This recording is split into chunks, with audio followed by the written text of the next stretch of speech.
there's a woman who you remember her name? What's her name again? Stephanie. Is it your boy? Your boy, yes. Yeah. So she's a blogger, yeah, and she's plus size. She recently went on a couple of dates with a gentleman, and then all of a sudden, man ghosted. A couple of months later on, somebody emails her and tells her that I just want to let you know that he was only going out with you on a date. On the dare, it was pull a pig? Yeah. This is now a thing called pull a pig, where men go out with big women for, I don't know, for some sort of dare. In his case, he won £300. So, what do we think about this? I think it's, I don't know, just with the title alone, I'm guessing... Pull a pig. Yeah, it's a different cultural background that came up with this sport, I guess. White people, yeah. Whoa. Yeah. Well, okay. Well, to be fair, she did actually say that the guy that she went on the date with was a white man. Yes! Was it? Yeah, it was. But then that also has changed Yes. and turned into a whole nother thing where... I don't care about the fact that he's white. I'm just saying, yes, it wasn't a black guy. No, but that was a whole nother thing on the timeline where people who originally felt sorry for her were then basically saying, meh, you kind of brought this on yourself. Hey, I swear. People are evil, you know.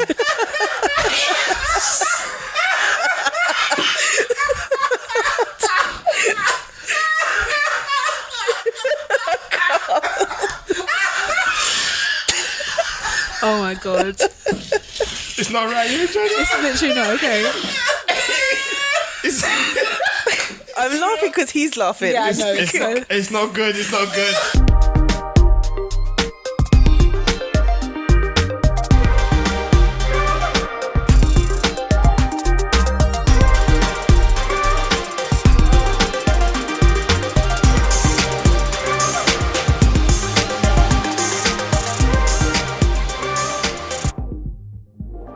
Yes, ladies and gentlemen, boys and girls, cats and dogs, rodents and other small insects. Welcome to another episode of the Eloquently Saying Nothing podcast. I am Stavros Boss, the Podfather. Get down.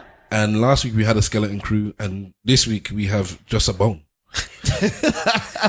And that bone is Simple Simon. It was on that fateful summer when he tried to remove my innocence. I was sat underneath the tree of sycamore, and he approached. He demanded that I bend at the knee. And I told him, not today, sir. Not under this tree of sycamore. That was a short excerpt from a poem by the Right Honourable Lady Saw.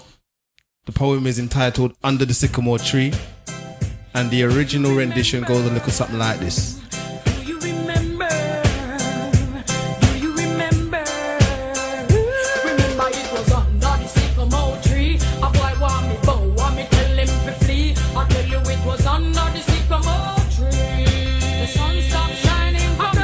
Tell you it was under the sycamore tree. A guy asked me about, want me tell him to flee. Under the sycamore tree. Gaza. At Simple Simon FB on Twitter. I don't have Instagrams. Alright, that actor who was meant to come this week is just dropped out because he's black. Rest his soul. Mr. Wolf can't make it today, so shout out to him. Gaza. And Big Wahala seems to be running around like a headless chicken. We were just talking about headless chickens earlier on. That's correct. He is in headless chicken mode. He may arrive at some point. We don't know. The microphone is set up for him. The chair is here. We'll see what happens. But in the meantime, we have two people who are significantly more important than that black bastard. To my immediate right, we have Rochelle. Rochelle. One half of the podcast. I thought I was introducing myself. I didn't know. Go on, introduce yourself. She's already done it now. Yeah, Go on. What's your name, love? Go on. Rochelle. Your name's Rochelle. Oh, lovely. Right? One half of the Word to Your Mother podcast. Word to your mother, right? All right. Yeah. Lovely. And to her right, we have Benita. Here's one half of Word to Your Mother podcast. The other half. The other half. Both of you have to make sure you talk onto the mic. Okay. All right, wonderful. So you are from the Word to Your Mother podcast, and you've been going for how long now? Since September. But we had a slight break. We've just come back. And tell us about your podcast quickly. It is basically Benita and I are both single mothers, and we talk about like parenting stuff, things to do with kids, things to do with families, things to do with single motherhood.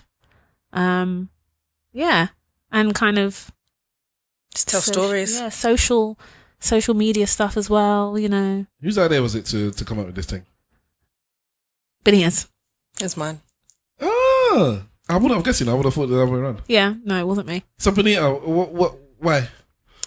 Well, at the time, I felt like there wasn't any kind of like parenting podcasts. And sometimes you would listen to a podcast and they would briefly touch if someone's got a kid. So I felt like, you know, me and Rochelle would listen to podcasts. I was like, well, should we start a podcast together? And then we were just like, yeah. I like that. You see, when you listen to podcasts, were you listening to podcasts together? No. Okay. Sorry, that's the impression I got just by what you just said just now. Oh. It might be me. My comprehension's not very good. No, I think we listen to different podcasts as well. Yeah. But it's true. There aren't any. Well, there are now, but there weren't at the time, or that we knew of. Yeah. Parenting podcasts or people who talk about the fact that they have kids. There are a lot of people who have kids, but it's not a main focus of their podcast, obviously. And then there are a lot of podcasts with people who don't have kids who like to talk on it. So we thought we could come with some actual... Yeah, you got experience. Yeah. You got the knowledge. Exactly. Yeah. And you got the power. Yes. All the power. Yes. Yeah. And I've guested on your podcast a few weeks ago. Yes. Or a couple of months ago. Yeah, A couple of months ago now. Yeah. A while ago. Yes. And it was a wonderful experience. Where we have to get you back on because we've got so many things to talk about. We do. Yeah. I actually do want to come back on. Yeah. I enjoyed. I like talking about my child. So your podcast was something, because I don't feel I can talk about it on this podcast every week, because I'm sure the people that log in here are not really here to talk about my little one. But seeing as we're on the topic of my little one, I was about to say the same thing. Seriously, go on. I just want to big her up because she's 2.5, and she was on my lap yesterday. And I was looking at her and I was like, I wonder what you're going to be like when you grow up. Aww. And she said, I'll be free, Daddy. Oh. Yeah? And I said, no, that's not what I mean. I mean your personality. So I'll try and talk to her like an adult. I know she doesn't understand, but at some point she will, so she'll just catch up. So I said, no, I mean your personality. And she said, I'll be like, let me just pick a random image. I'll be like Claire. And I said, I'll be free like Claire. So her mum was there. She said, what do you mean Claire? Claire from school? She said, no. Claire from party. Claire, we had cake. And I said, which Claire do you think she's talking about?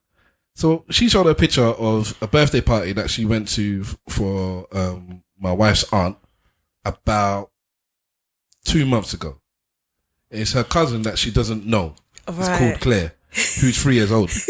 And they had cake at this party.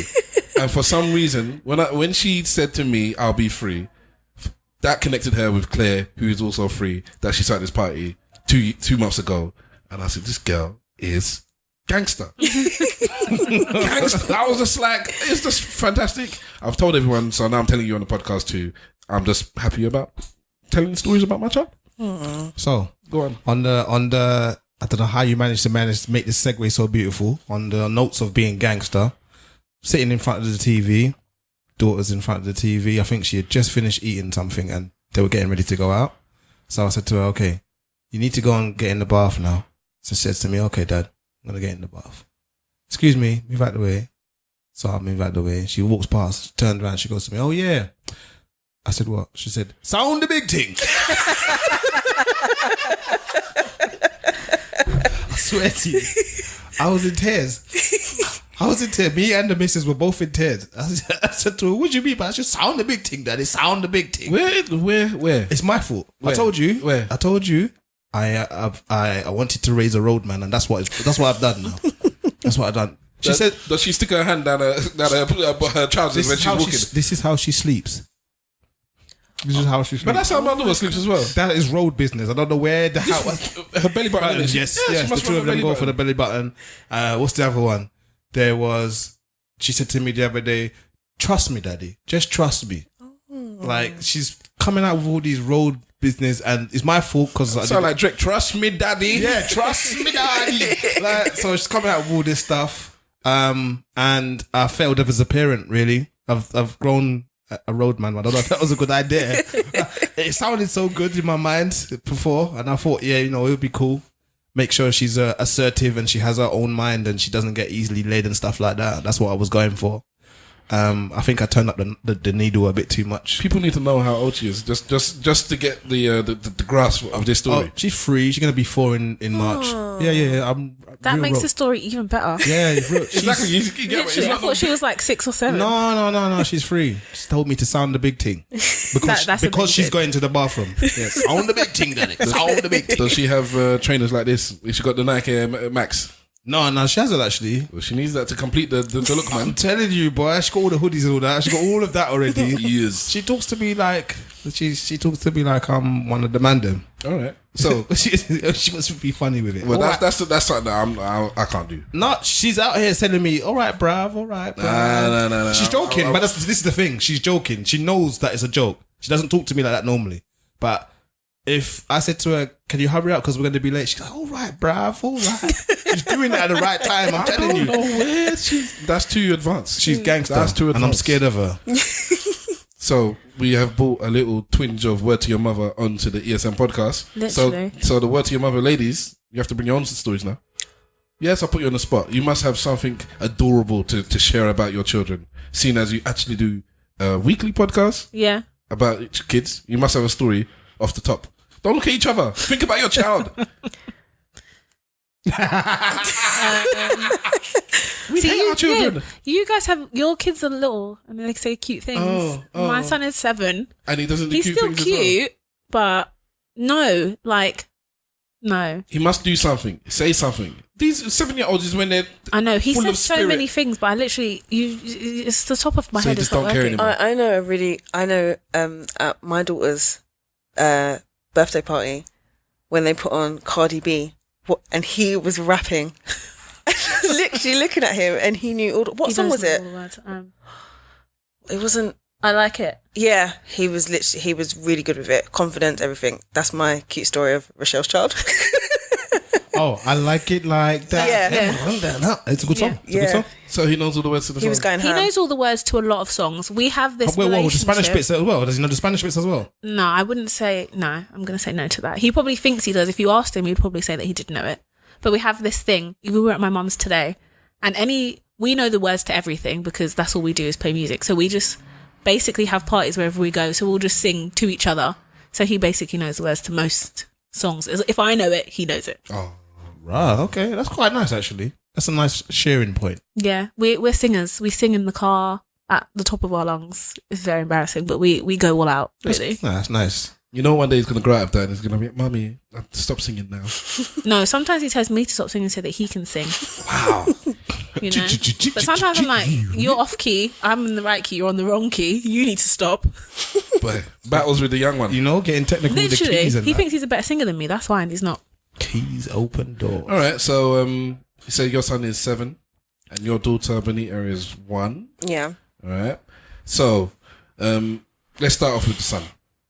Yes. If your son triples in age, gets to about 21, goes out on a date, and then you find out later on that it was a dare, and he only went out with this person because they were slightly chubby, overweight, big, tonks, hench. Hang on, how did you get from slightly chubby to This escalation is a bit mad. This escalation is crazy. Sorry, that's my mad segue. But okay, so what's happened recently? Well, today. Is it today? No. Oh, yesterday. No, I think is it yesterday? A few days ago. We're Yeah. recording on Saturday. It's Sunday now. It's just gone midnight. There's a woman who, you remember her name? What's her name again? Stephanie. Stephanie. Is it your boy? Your boy, yes. Yeah. Don't ask me why I knew. Because it was Guardian, that's why. Shout out the Ghanaians out there. Years. So she's a blogger. a blogger, Yeah. and she's plus size. She recently went on a couple of dates with a gentleman, and then all of a sudden, man ghosted.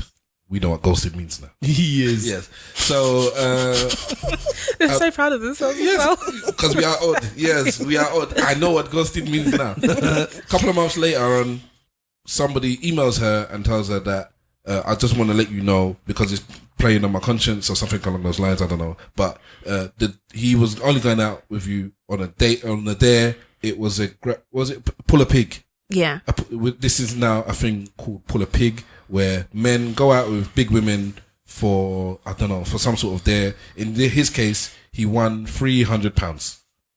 So what do you think about this? I like that idea about if your son did it, what would you do? Would you beat him? Would you say good on you? Would you say I would definitely not say good on you. I don't think that's a very nice thing to do. I would like to think that I raised him at that point better than that. It's only 21. They're going to make mistakes, innit? You are, but then also there's just this basic level of like humanity. Like, people are people. I want to raise him so that he treats people the right way, like the way I feel like he should treat them. Yeah, but and I don't think that's the right way. You didn't tell her. Yeah, but now she knows. And that's either not way, his fault. Okay, well, then he needs to get better friends. But either way, I guess if she never finds out, it doesn't hurt her feelings. But the fact of the matter is that she did find out, and it's not a very nice thing. So I would not be happy with my son if he did that. Not at all. What if your son came back to you and said, Mummy, I bought you this Tiffany bracelet, and then you asked where the money came from, and he said, basically, I did this there with this fat chick, or what have you, and this is the money for it. And then you said to him, why would you do that to somebody's daughter? It's a horrible thing to do. And he says, I don't give a damn about any other woman. This was for my mum. I would be like, you need to stop. I would say, don't come here with these dramatics and theatrics. I don't care. Stop.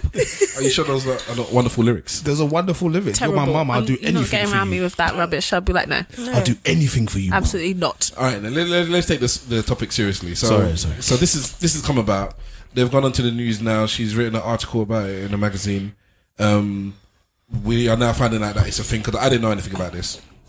I think it's I don't know. Just with the title alone, I'm guessing Pull a pig. Yeah, it's a different cultural background that came up with this sport, I guess. White people, yeah.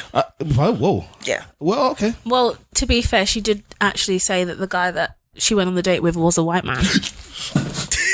Yes!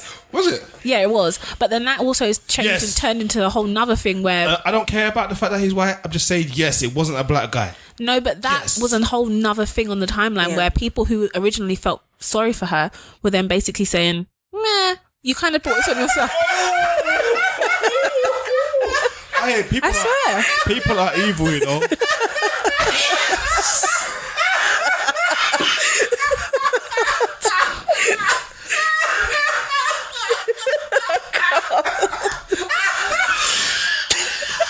Oh my God. It's not right. It's literally not okay. I'm laughing because he's laughing. Yeah, I know. It's not good. It's not good. Stop. You can't be okay with that. It's not right. Okay, so to me, that's irrespective. Obviously, the disrespect is the disrespect. I don't care 100%, what direction you care. But the connection in my mind is because of the title. Yeah. Yeah. We don't speak like that. So that's Yeah. why I thought it didn't come from that place. Okay, so now it makes sense. It makes it. With the amount of money as well. Yeah. That's a lot of money. It's a lot of money. We don't know how many people are involved Yeah, in that's this. true. The race might have had something to do with it as well then. Because £300 just to go, because she's not an ugly woman. She might be a bit overweight, but she's not ugly. So £300 just to go out with... No, but it depends on how many mandem is on the thing, innit? Well, he collected £50 from 60 £50 people. Or something still like a lot that. of money though. No, but it could have been one of those things where they all said Or a tenner the for- first one to get a date with a fat woman wins all the money. They all had to put money in, and there's multiple people as part of it or something. It could have been anything. I'm just we don't know. thinking that we've never done anything like that before, have we? Our things have been for like bowling. What do you mean? Well, like a man will say that he's going to get the highest score in bowling, and then one of the other mans will then put the bet down, and then the money turns into like 150 or something like that. It's never gone to 300. I don't even know. So yeah, that's a bit mad. But it could have been something like that, isn't it? Where it was like first one who can get a date with a fat woman. No, but it wouldn't have been something like that. It was with us. We're boring. So it's like No, not you guys, but these people. Who yeah. did this. Well, there was that £500 bet that nobody took. Which one was that? About me losing the way, innit? Yeah, there was that one. No one took the bet. And then they wanted to go on that. You know, just to sidetrack. there was a bet. This is before I got married, and I said I was going to lose weight. And I had a picture of some dude, and I said I'm going to look like this. And they all said I wasn't going to. It was some pub in North London. I still remember. Yeah. And I said, and they all started laughing. And I said, I'll bet every single one of you £500 then. Each. So if I lost, I'd pay everybody the 500. None of them took the bet except Swift. And then he said, no, he's taking it back. So, but then comes my wedding, and they all mocked me for not looking like the person. I had lost weight, yeah, but I wasn't proper like toned up like this dude. But like none of you took the bet though, and for some reason it was like some big argument. And I was like, but I would have given you the money, or none of you asked me for the money because it happened well after the wedding, where all of a sudden it came up again, like the picture got sent into the WhatsApp group. Everybody was laughing. I'm laughing because I think it was me. Exactly. Like, bruv, I think it was like, you know when you're running your mouth too much and somebody just like out of nowhere just, what about this? Like it's got nothing to do with anything, you know, but Humble pie. Like, if you're running up your mouth, what about this? You should have this shape. Why are you running up your mouth? I was like, what was that? And then everybody seemed to forget that none of you took the bet. Otherwise I would have paid because I always pay my bets. I wish Wahala was here because Wahala would like to refute that, dispute this. I know that my memory isn't good enough to really go into this with any real vim. So that's why I'm leaving it alone. No one took the bets. Wahala would have been here. He would have been making noise and I would shit. have lost that money. I would have pushed tables collected. over. It would have given you the motivation to actually do it. Yes, you think I'm betting, what, it would have been, how many people were there? About 4 or 5? It would be about 2.5 grand, 3 grand. No, man, I wasn't going to lose that. That's a good come up though, isn't it? Imagine that. No. Anyways, so that's my little side issue. But back to the point in end. Yes. I have my own personal tale of a similar situation. I was in university and I was working at Sainsbury's. We've discussed me working at Sainsbury's in the past. And there was a colleague, young lady, who for some reason I had a bet with another colleague, dude, that I couldn't bang her or go out of her. I couldn't remember which one it was. Scumbag. And basically, so I took her out of the date, and I think he thought I was getting too close to winning the bet. He called her and told her. Yeah, but that's cheating. You can't make a bet and do that. There should be rules. Thank you. Which was it? It's They've true, 'cause taken her on it's a very date different. or having sex with her. Can you remember which one it was? It's probably sex Because otherwise he would have won the date because you took her out. Yeah. But then I think that's quite disgusting. You shouldn't. That's not Let me correct. finish my story, man. Just let me finish before you judge me. Okay. All right. I don't think it's going to change anything. Nothing's going to change, but I just want to finish. Anyway, so I remember being in the music room in university, and she called up, and I'm like, "What's up?" And she was like, "You blah blah blah blah blah blah. Did you do this?" I was like, "Yeah." Blah blah blah blah blah blah. Cussed me down, hung up the phone, and that was that. But like after a little while, she seemed to forgive me, and I don't think I even asked for forgiveness, and she kind of like got over it, and that was that. That's my story. But I am. Do I even feel bad? I don't feel bad. What ethnicity was this woman? She was Caribbean. You did it to a black woman. Yes, and I don't feel bad. I don't even care. Yeah, I don't but even care. imagine how she would have felt if she had actually had sex with you, and then this person would have told her afterwards that you only had sex with her for a bet. That's horrible. Why? He doesn't even care. No, it's not that he doesn't care. Well, maybe he doesn't. I mean, it's a long time ago. I was fully stupid for doing it. So I think because I'm looking at myself as the stupid young idiot for doing that, then I'm just looking at the stupid young idiot boy, and I don't really feel bad as the big man. Do you I see? think we can even come back. That's going to be. I could have topic. segued so nicely into that we with that can one. segue. We will segue at some point, actually. Literally. But The you know sins what, of your actually, past do not matter now. Yeah? You know what? That makes me relate to Liam. Yeah, literally. It makes because I'm just looking at the person. It's like it's not even me. Right. So when I said, as I sat and I thought, do I care? And I'm thinking, well, I would never do something like that. That's not even me. I don't even care. That's how I looked at it. It's interesting though, because you sound like a white person talking about slavery. That's what you sound like. You sound like a white person talking about slavery. It wasn't me. Yeah. It was my granddad. Exactly. The only problem is, it actually was you. It was you. So yeah, it's a bit weird. I'm calling scumbag for that one. Yeah, no, I second that. Yeah. I could be scum. Yeah. Why did you do it though? What was it about just this didn't girl? care. No, like I don't think it was me. Was that she made the bet. fat? No, she was alright. Oh, it was nothing to do with her being fat. No, it wasn't. No, she was alright. She was alright. Okay. Oh. Yeah, guys are a bit fucked up. Like, guys will say, I bet you I could. Right. I don't remember how. But I'm just saying, like, they'll say, I bet you I could. And it might not even be because there's anything necessarily, quote unquote, wrong with the woman. But it might just be a thing where he wants to do it anyway, and why not get paid at the same time? Right. See, that's slightly different because if you actually wanted to do it anyway, maybe you're attracted to this person, I wouldn't have as much of an issue. But if you're completely not attracted to somebody at all, you don't even like them, and you literally have done this I've got the issue because somebody else has said, I'll give you some money. I got an issue either way because it's both whoring. I It's think both whoring. I think at the time I was very, very, very shy, and I couldn't Use approach that as women. motivation. Yeah, I think that the fact that the bet was there made me like, I don't want to lose a bet, so I'm now going to do it. It motivated you in a because I scumbag, would never have approached her otherwise. But would you have wanted to approach her otherwise? She, No. So then, no. Yeah, but she wasn't like ugly enough. She was right, but better looking girls at work. He's in a scumbag was motivated to do stuff. Right.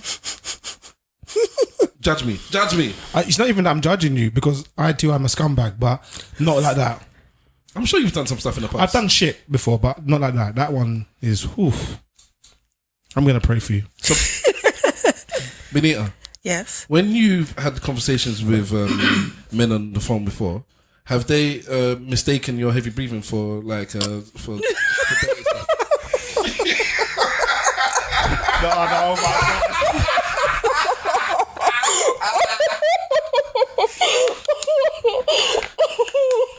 Because I don't know if you're trying to do sexy time on the microphone or what.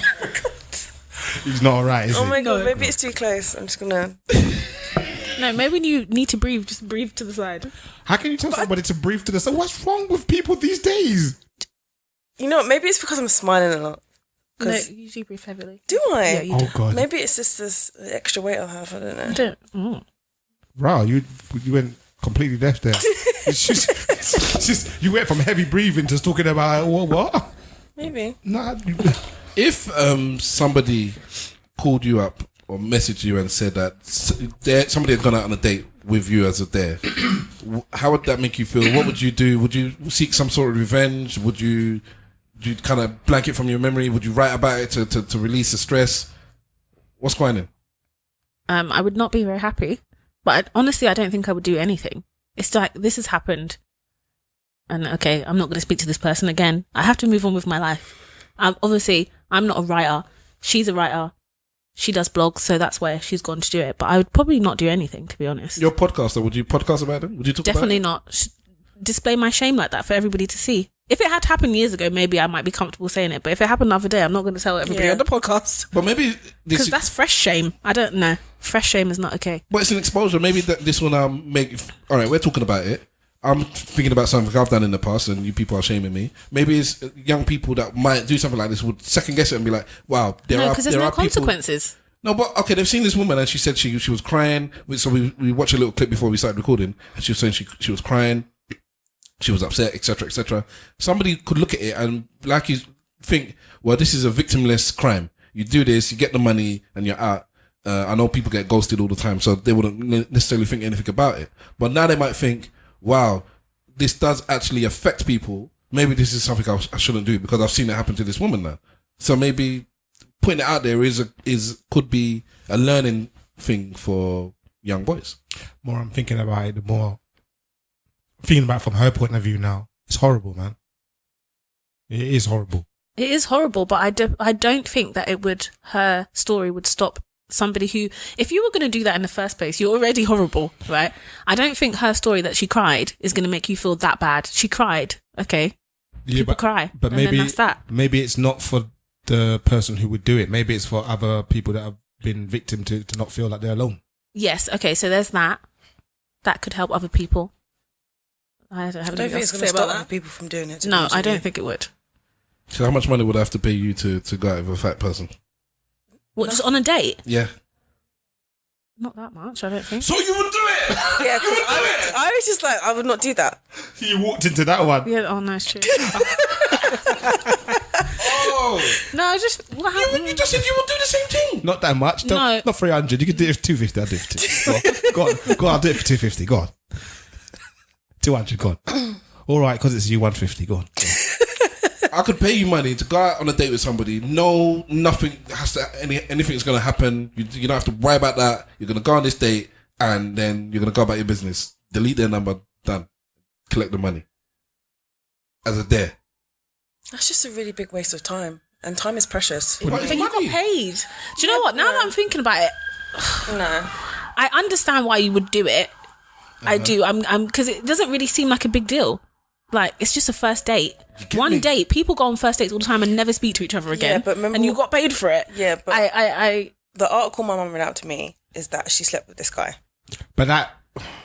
Okay. So I think the sex is the issue. You can't be having sex with people that someone paid you to do that. I just think that's out of order. Well, okay, so there's two sides. No, there's two sides to it, isn't it? So there's him having sex with somebody and being paid. In fact, he hasn't been paid for the sex. I think he was paid for going out with her, right? I don't know. Possibly. There could have been a clause in there. We don't know. It could have been a clause, maybe. But maybe it was 250 for the date, 500 for the bank. Oh, God.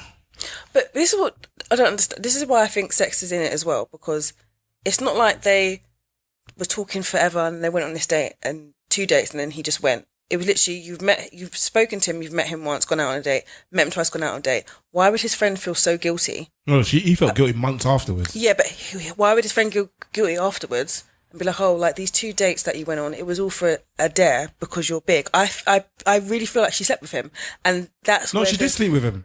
She said it in the article that she slept. She definitely did. She slept with him. Did you read this article as well? Yeah, I read the article. She slept with him. She said that she... So that makes it But worse. even so, I don't understand why his friend felt the need to disclose this information I'll be honest months with you. later. Yeah, I'll be honest with you. Like, and only because of experience, like, what do you call it? Your conscience is one of them funny things. You don't know when it's going to hit you. You never know. Like, I phoned people back 15 years after something's happened and apologized like it happened the day before. And they're like, what are you talking about? I'm like, there was this time back in blah, blah, blah, blah, blah. And they were like, you know what? I've completely forgot that. And I'm like, you know what? I haven't slept easy because of it all this time. So I've done that personally. So I know that it can happen. So there you go. Or do you think that he was aware that she was a blogger and that she may blog about this experience and might maybe name and shame his friend? So he just, I don't know. Well, that's only going to make it worse. Is conscience really like, you said that you've apologised after 15 years, whatever. Did you like know this person like quite personally? Yeah, I've known her quite personally. Okay. Yeah. He doesn't know her. He doesn't know her personally. But it doesn't matter. I don't think conscience works like that. No, it does, because even as I'm sitting here thinking about it, if I was looking at it from a male perspective and I'm saying, okay, his friends bet him to sleep with the woman, yeah, it's a messed up thing to do, but blah, blah, blah.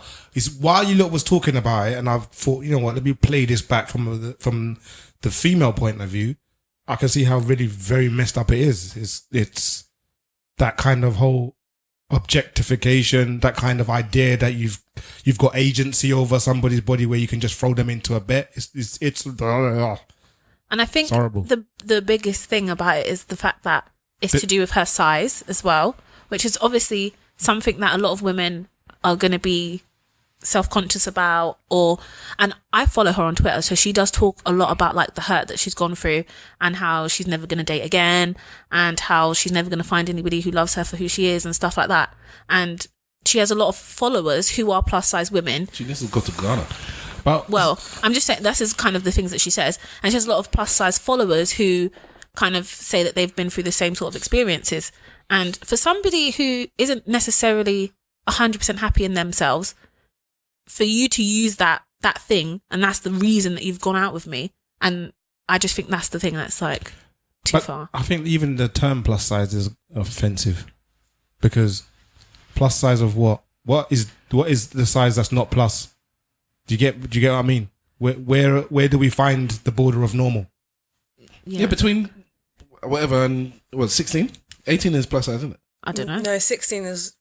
16 is not plus size. On some websites, 16 is classed as plus size. So again, where's the classification coming from? There's a crossover though, right? It crosses over. I don't really know. There you go. Size 17 is plus size, and somebody has ordained it, and there you go. But sometimes Evans, like their smallest size, will be like, I think small size could be a 14. So 14 can be a plus size as well. Well, This is my problem with Evans is a store, for those of you who don't know, for larger ladies.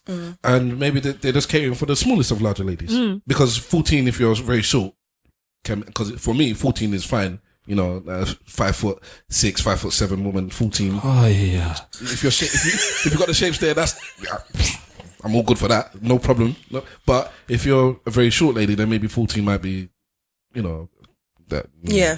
Then all of a sudden, then now you fit into plus size category. So, but you would still need a 14 dress, and you know, so now you go to Evans. I feel like the size classification is European standards, right? Of course, everywhere's different. Because I'm saying if you went to a country where the average woman's size was 14, then what's plus size in that country? No, but the average woman's size here is 14. See, that's what I'm saying. It's fucked. Okay.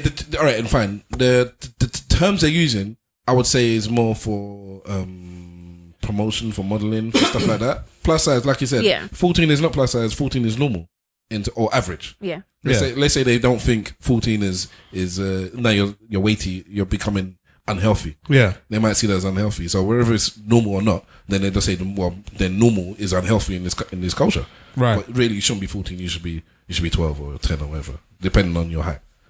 I don't know. I don't feel like they make this assessment based on the people that they're assessing. I think they've just made a massive category and then just dropped everybody into it. Because, like, for example, you know, like body mass index, when they do you weight for body mass index, they say 21 or 25 or something like that. Anything over 25, then you're overweight or you're starting to get obese or what have you. But they don't take into account the fact that physiologically, people from different ethnicities actually have different base physiology. Nothing is geared towards you, man. It's not about you.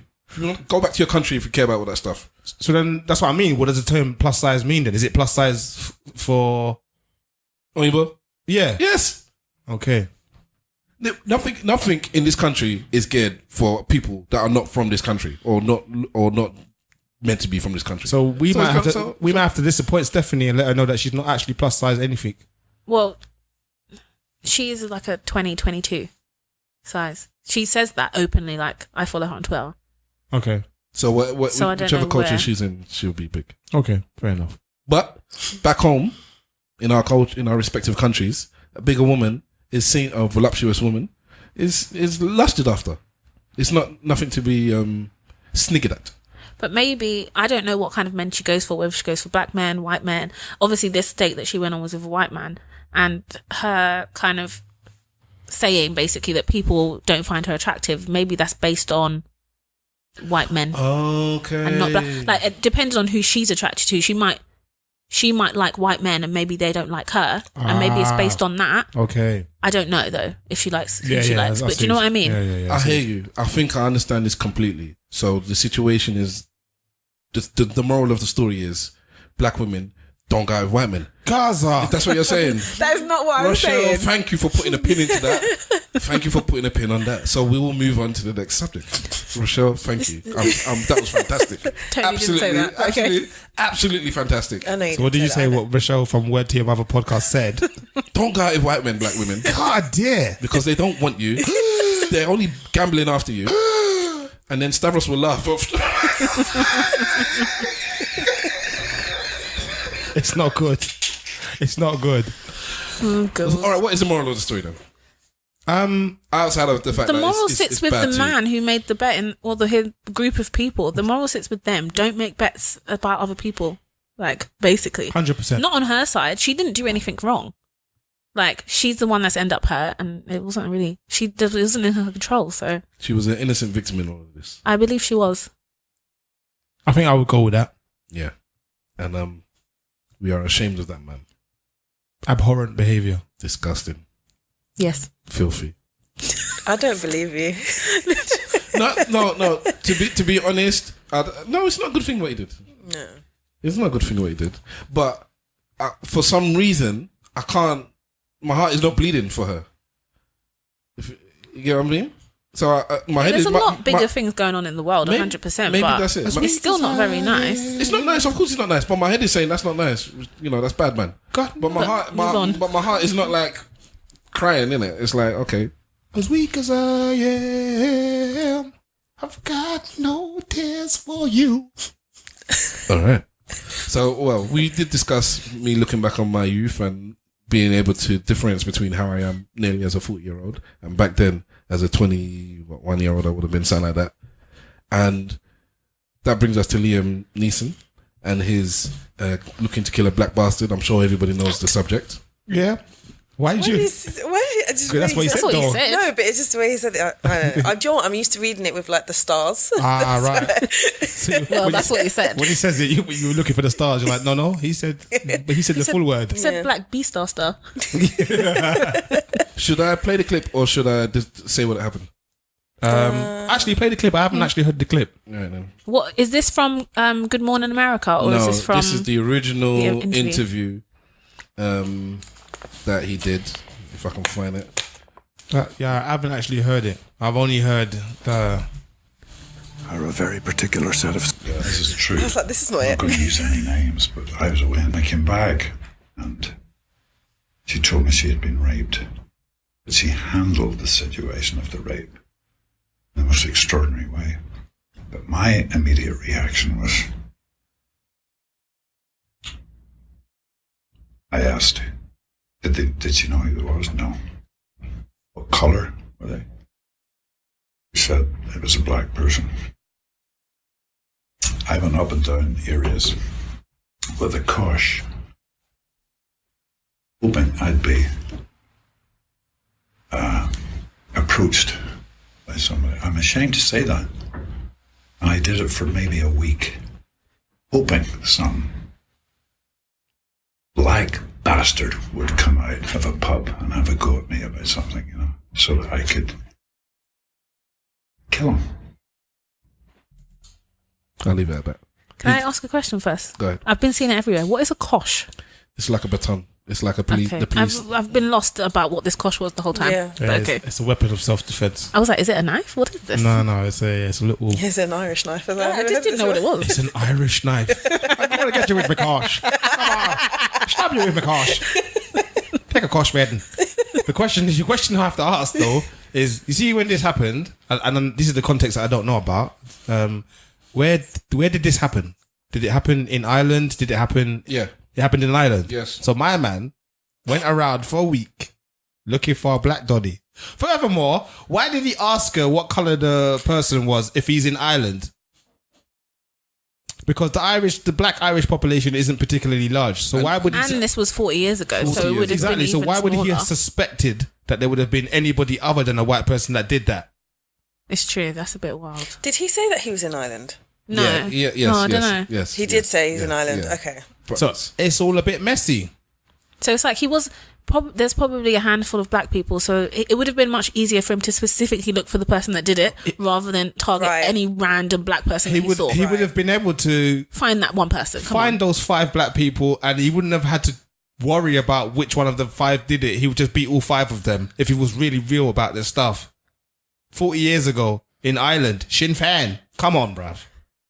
What do you guys think? I don't buy it. It's fucking PR. Oh, so you don't believe him? It's PR, bruv. So hold on, you think that the whole story's a lie? Listen to what I just said to you. 40 years ago, Sinn Féin, Ireland. Yeah?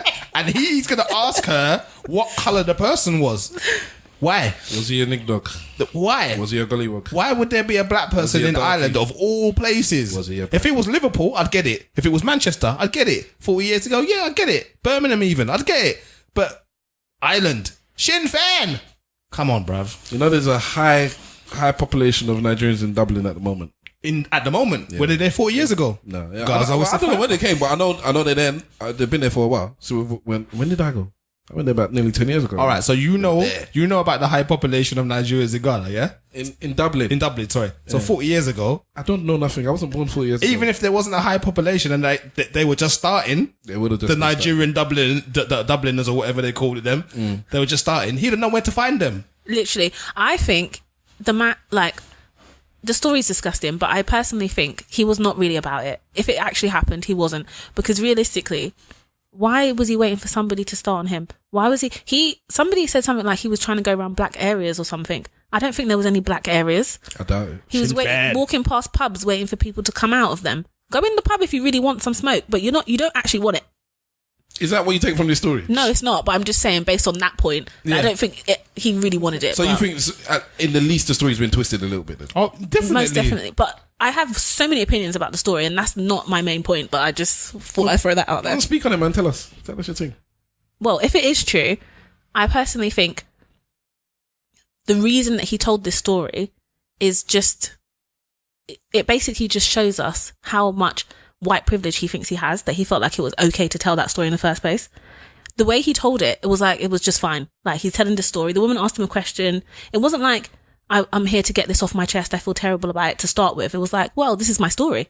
And I feel like he felt that it was a perfectly acceptable story to tell. And there will be many people who could sympathize with him and say, yeah, I felt like that. And he didn't think he was going to get backlash from it until he got backlash and had to go and defend himself on other platforms.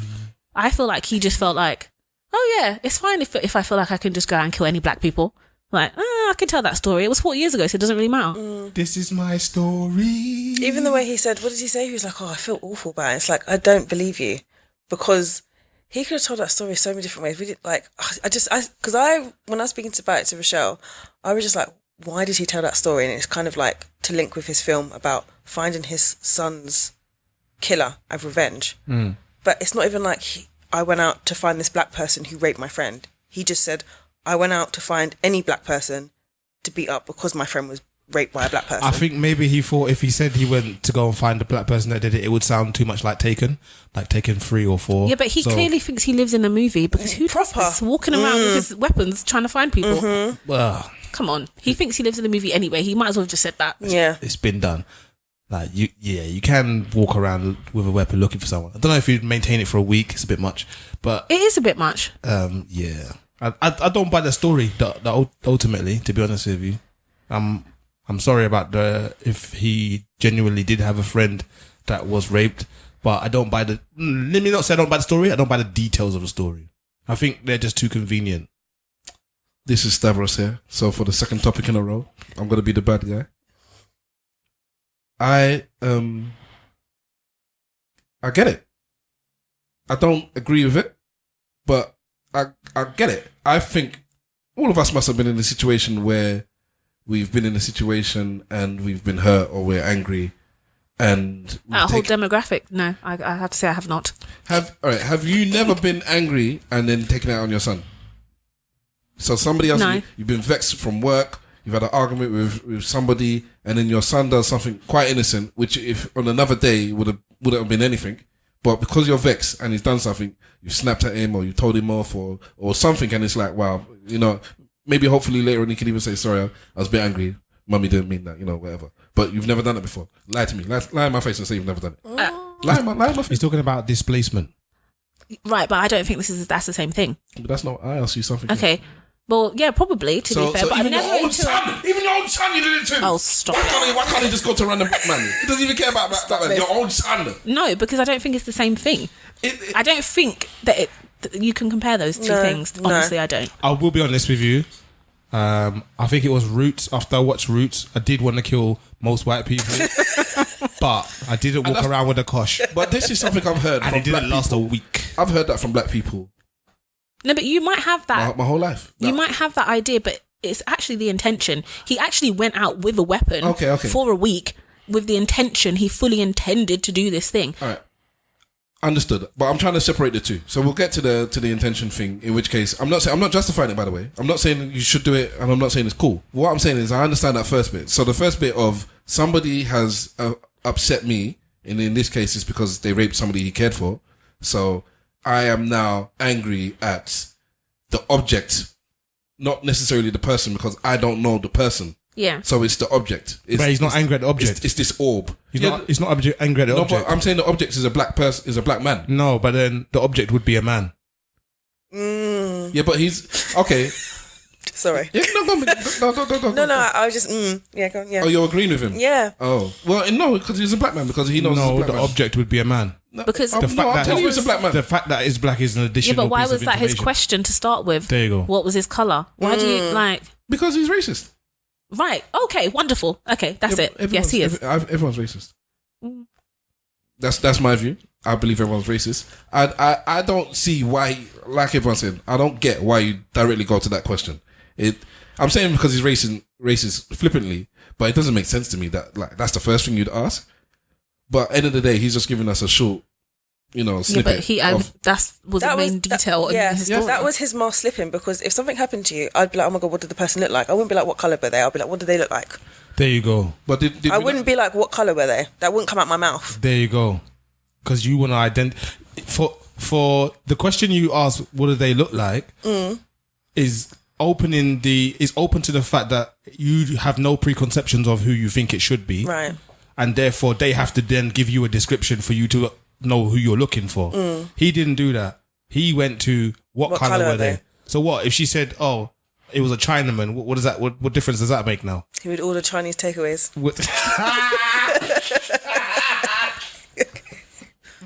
For a week. Wanting to kill whoever delivered it. Yeah. I've come to avenge my friend.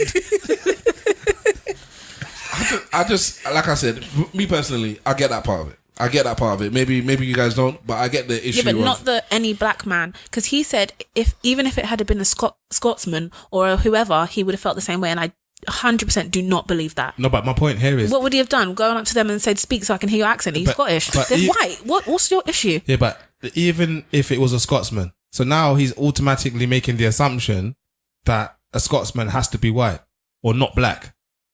Well, yeah, most people would. 40 years ago, a lot of people would have made that assumption. You're going down that road, man. 40 years ago, I wouldn't have assumed there would have been any black people in Ireland. I'm telling you, the fuckers, it's a shit story. Have none of you heard the story? It's a shit story. Have none of you heard the story of somebody going out with a Jamaican, a Nigerian, a Ghanaian, an East Ender, and thinking, after a bad experience with that person, just punching everyone. Yes. I ain't going out with that anymore. Yes. Or my parent, or my wayward dad was a yardie, and I'm just off yardies. Just blaming everybody because of one person. Yes. Yeah. So what I'm saying is that everybody should, if you take your emotions out of it, should be able to understand that it does happen where because of what one person has done, you take it out on everyone. The second part is walking the streets for a week looking to actually kill somebody. And then that's where I think I can't justify it. I don't get it. I don't understand it. It's too much. It happened, I think, a day or two before Trayvon Martin's, what would have been his birthday. And in his case, that's what we believe happened. A man was looking to hurt a black person, went out of his way and killed him. Yeah. So these things are still happening now. And that's the bit where I can understand why something might happen, but obviously the bit where you start taking things into action, I can't justify it, and I think it's too far. It's a sad issue. Do you think you could, because of the first part and understanding and being able to relate, because hopefully we can all kind of agree that we can kind of see where he's coming from, whether we agree with it or not. Could you then forgive him for saying, I understand I was wrong. Thank God nothing actually happened. And I've changed my mind. I'm ashamed to say this. Like you said, I'm ashamed to say it. He later on then went to say on another interview, I'm not racist, after all the backlash. He said, I'm not racist. Even hugged a black man. I'm not racist anymore. To be sure. I'm not racist anymore. Did he hug a black man? Yeah, on the way into, I think it was good. That American show. Good in America. There was he hugged a black man outside. Good grief. And it's kind of on camera. It was, someone took a photo of it, because when they do those shows, there's always people outside waiting to see the stars go in. Yeah. Me personally, I feel like he's tainted to me now, because to me, I'm just going to look at him like, that's you, yeah. That's how I'm going to look at it. Am I going to boycott his films? No. If Taken's on Channel 4, I might watch a bit of it. I haven't seen Widows yet. I'm going to watch Widows. But in terms, his tongue is all the way down somebody's throat. Yeah, that's bullshit. I don't know why she said that. It was so dumb. Who? Oh, what, Rodriguez? Yeah. Stupid. Oh. Is Rodriguez? Hold on. So let me get the context of this. Did he kiss Rodriguez? Michelle Rodriguez is in the film, but she is not kissed by Liam Neeson. Liam Neeson is married to Viola Davis. And they have kissy scenes. Oh God! And she said he's not racist because his tongue was all the way down her throat in the movie. It's called acting. You couldn't fake that kind of kissing. Oh, stop. Oh, scene. So that means but is Viola Davis not married? That means that slave masters weren't racist either when they were out here, kissing and sloppering all over. How dare you even suggest that they could be? Oh goddamn! For the same. Of course they were not. They just happened to be in that circumstance where they were the masters and they had slaves and they were not racist. And when they saw someone that took to their fancy, they were not racist. Wade in the water. Her comment was completely unnecessary as well. It was like, no one asked you, so like go away. Like no one. No. And in America, this is Black History Month, and Yeah. there is just it's like there's been this onslaught of It's on purpose. stuff It's on purpose. It happens that's on purpose. coming out. It's like trying to like we're gonna mess up this Black History Month that you have. We're But that's gonna what mess it I up for mean. you. Even his just telling of that story, I don't understand how he didn't think that was completely inappropriate. Yeah, I don't understand how the film people, like all the people, like obviously he's promoting this film. Yeah. Why they kind of was this live or No, was but it a he's podcast? already said it, innit? Yeah. Once he said it, there's nothing they can do. They But have to just do damage control afterwards. Yeah. But I think he's shocked by the backlash. Yeah, because definitely. this is what I'm trying to say. His white privilege made him think that he could tell that story and everyone was going to be like, oh. I don't know. I don't know if he didn't realize that his name was banging in these streets like that though. That's what it is. I don't know. I don't know if he knew that. What do you He's mean? a celebrity. He's doing an interview which is being broadcast to other people. And whether or not he's a massive celebrity, if you're going to say something wild, people are going to going to hear about it. He didn't think it was wild. That's why he said it. But he knows better because he's been acting for years, but Taken really lifted off his career and he's quite an older guy. Yeah. So his profile quite late in his career kind of boosted from Taken. Yeah. So it's not even like I'm going to do this little interview and no one's going to listen to it anyway. No. People know Liam Neeson. He does the same type of films now. So the same type of people that like these films are going to go see his films and they may listen to what these films are about before they go and see it. So he knew, like Rochelle said, his white privilege felt that he could be like, yeah, I'm just going to say this and like, it's fine. I don't think he felt like... or maybe it was the fact that he said, I feel terrible about it. That made him feel like it was fine. He said it so blasé though. He said it so blasé. Like, oh, I felt awful, you know. Oh God. But then in the next bit, you're still cussing off black people. Like he just didn't give a like. I don't like him now. I've made up my mind. I actually don't like him now. It's proper. To me, he will be remembered for that story. So He could go out and save like a school bus full of drowning black kids tomorrow. I will remember what you said. It's tainted. So did it used to be like George Clooney, Liam Neeson? These were like your. Where did George Clooney come from? He's a white man. They're all white, the same kind of age. I'm just trying to get your profile of the guys that you like, kind of thing. No. No. Okay. I just want your face on camera. The way you looked around, like, what is this man? I'm with you, Benita. I don't know what he's on about. I didn't even mention George Clooney. No. Oh, God. Do you know what? No. They're the same age. Okay. Are they? I don't think they are. Liam Neeson's like 70-something. 70. Just throwing it out there, man. Because remember, he was 26 when this happened. 26. He was 26 years old. When he was 26, there were black people in Dublin. It's nonsense. I tell you, it's nonsense. Okay, but isn't the bigger issue the amount of people who are defending him and their reasoning behind their defense of him? That's what I'm more offended He by. was honest, so he deserves a medal.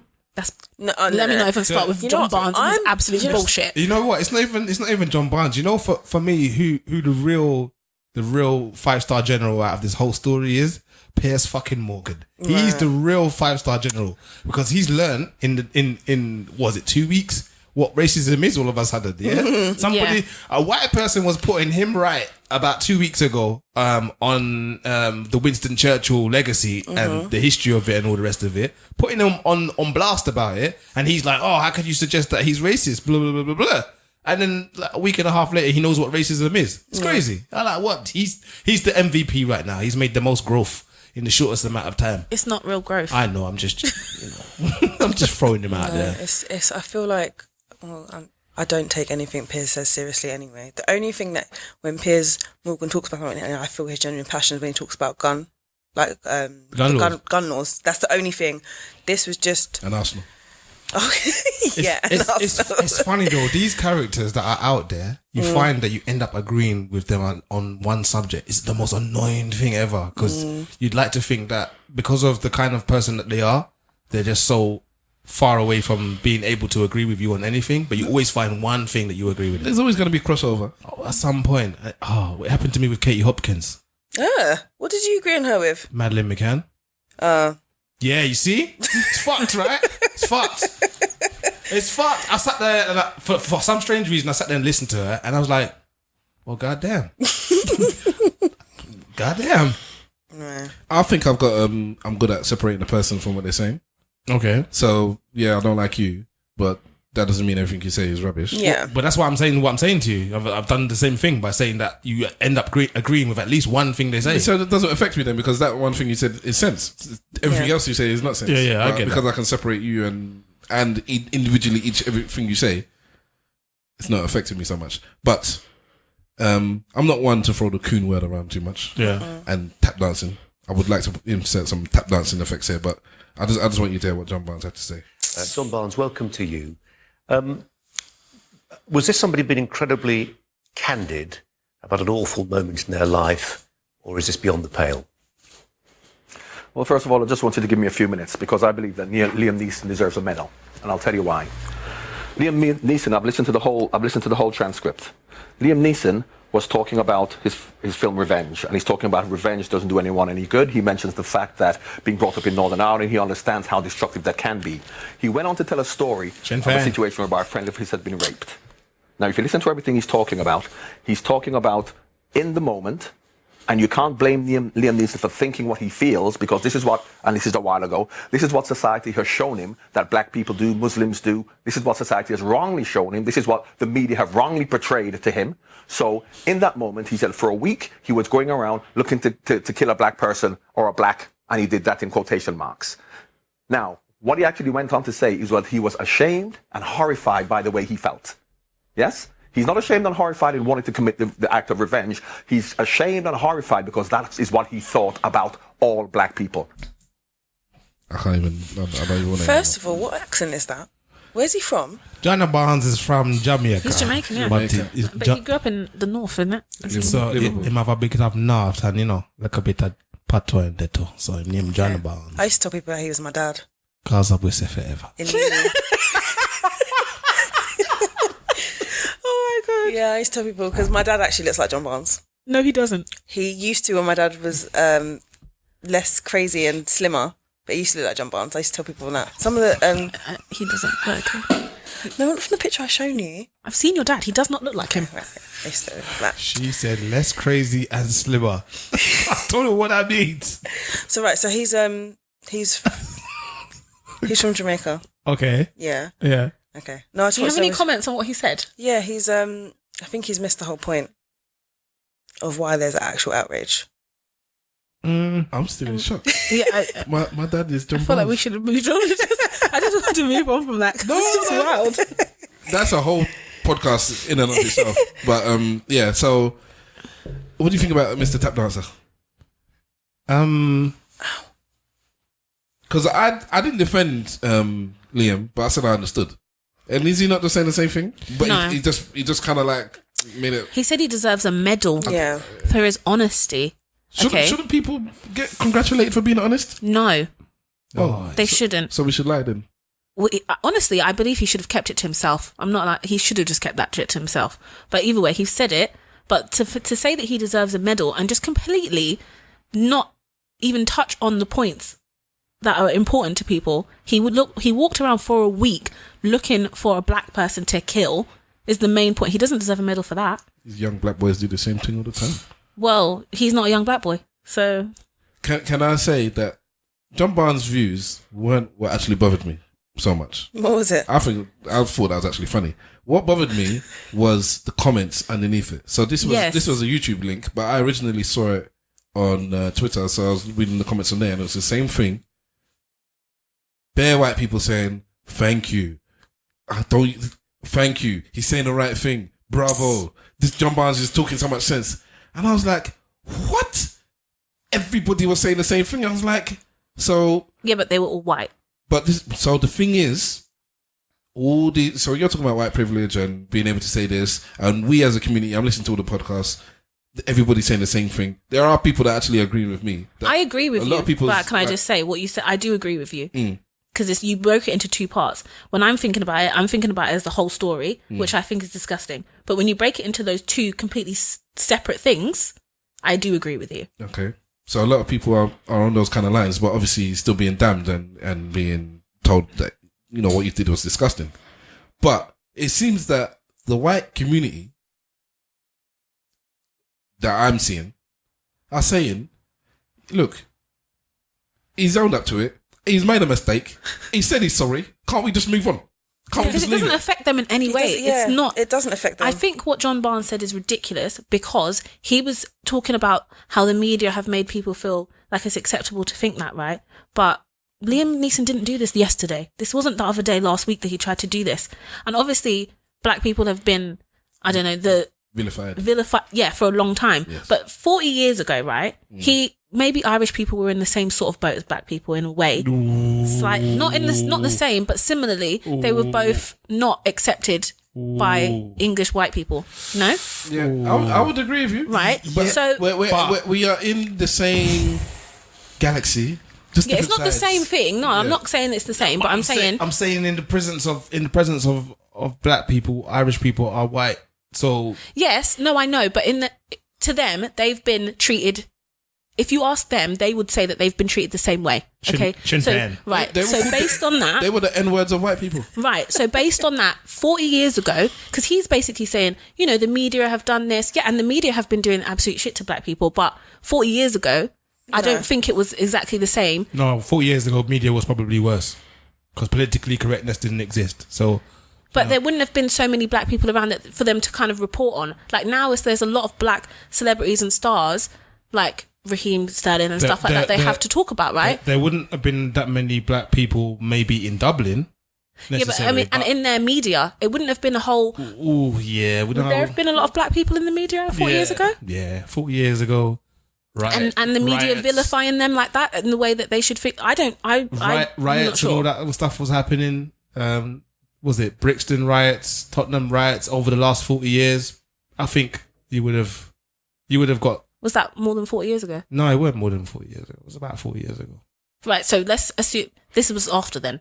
But I'm saying he was using this whole media thing as an excuse for why Liam Neeson would be thinking the way that he was thinking. No, I don't believe that. I just think that's completely misguided. No, doesn't make any sense. I feel like there is a possibility for that to be true, because like what the discussion we're having about how the media is now and how it was then. Back then, like I said, the political correctness was gone. Yeah. And also the centralized Caucasian opinion was being touted as fact in a lot of cases, and they were using scientific research to back up their claims and stuff, saying that, you know, black people are less intelligent just by nature of their nature and them kind of things. And so the general populace had this idea about black people. So I would agree to some degree, we got degrees out here, some degree about what John Barnes is saying with regards to how the media has trained people. And I think he put that in there as a very, very covert kind of message that he's saying. Because he's saying, listen, I'm on a platform with you now, but you, the media, are a massive part of the training of white psychology over this time period. And it's been targeted and it's been purposeful, because that's what journalism is. That's what media is. It's targeted and it's purposeful.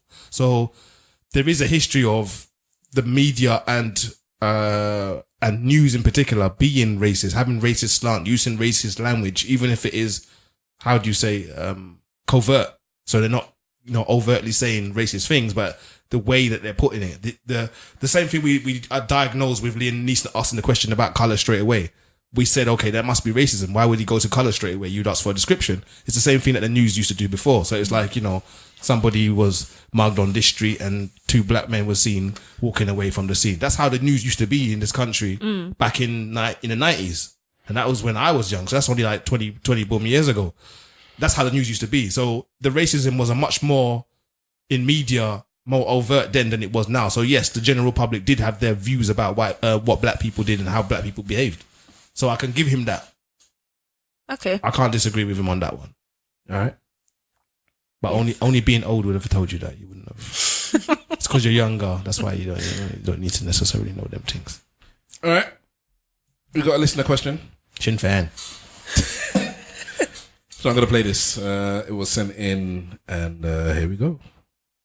Hi guys. First of all, I just want to say, well done to what you're doing. Keep doing what you're doing. Absolutely love it. I've subscribed, and I always look forward to the new ones coming out each week.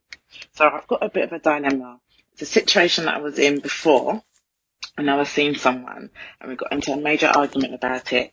And I just wanted to know whether my reaction or my feelings were right or wrong. So basically, I've seen a guy, he went on holiday with his friends for 2 weeks. They went on holiday, they met some girls. Well, from what I know, wasn't doing anything with none of the girls. And his friend was doing something with one of the girls. And obviously it was just a 2 weeks holiday. So I was like, okay, that's nice, so the holiday romance. And the next thing, she was coming to London to visit him. The guy that my guy's friend, she came to London to visit him. So I was like, oh, that's nice. We could all meet up, go on double dates and whatever. At the time, the guy that I was seeing was living in a house by himself. So he had a 2-bedroom property, living in a house by himself. I kept questioning, oh, where's this girl going to stay? Cut a long story short, the girl came to London and she stayed with the guy that I was seeing in his spare room.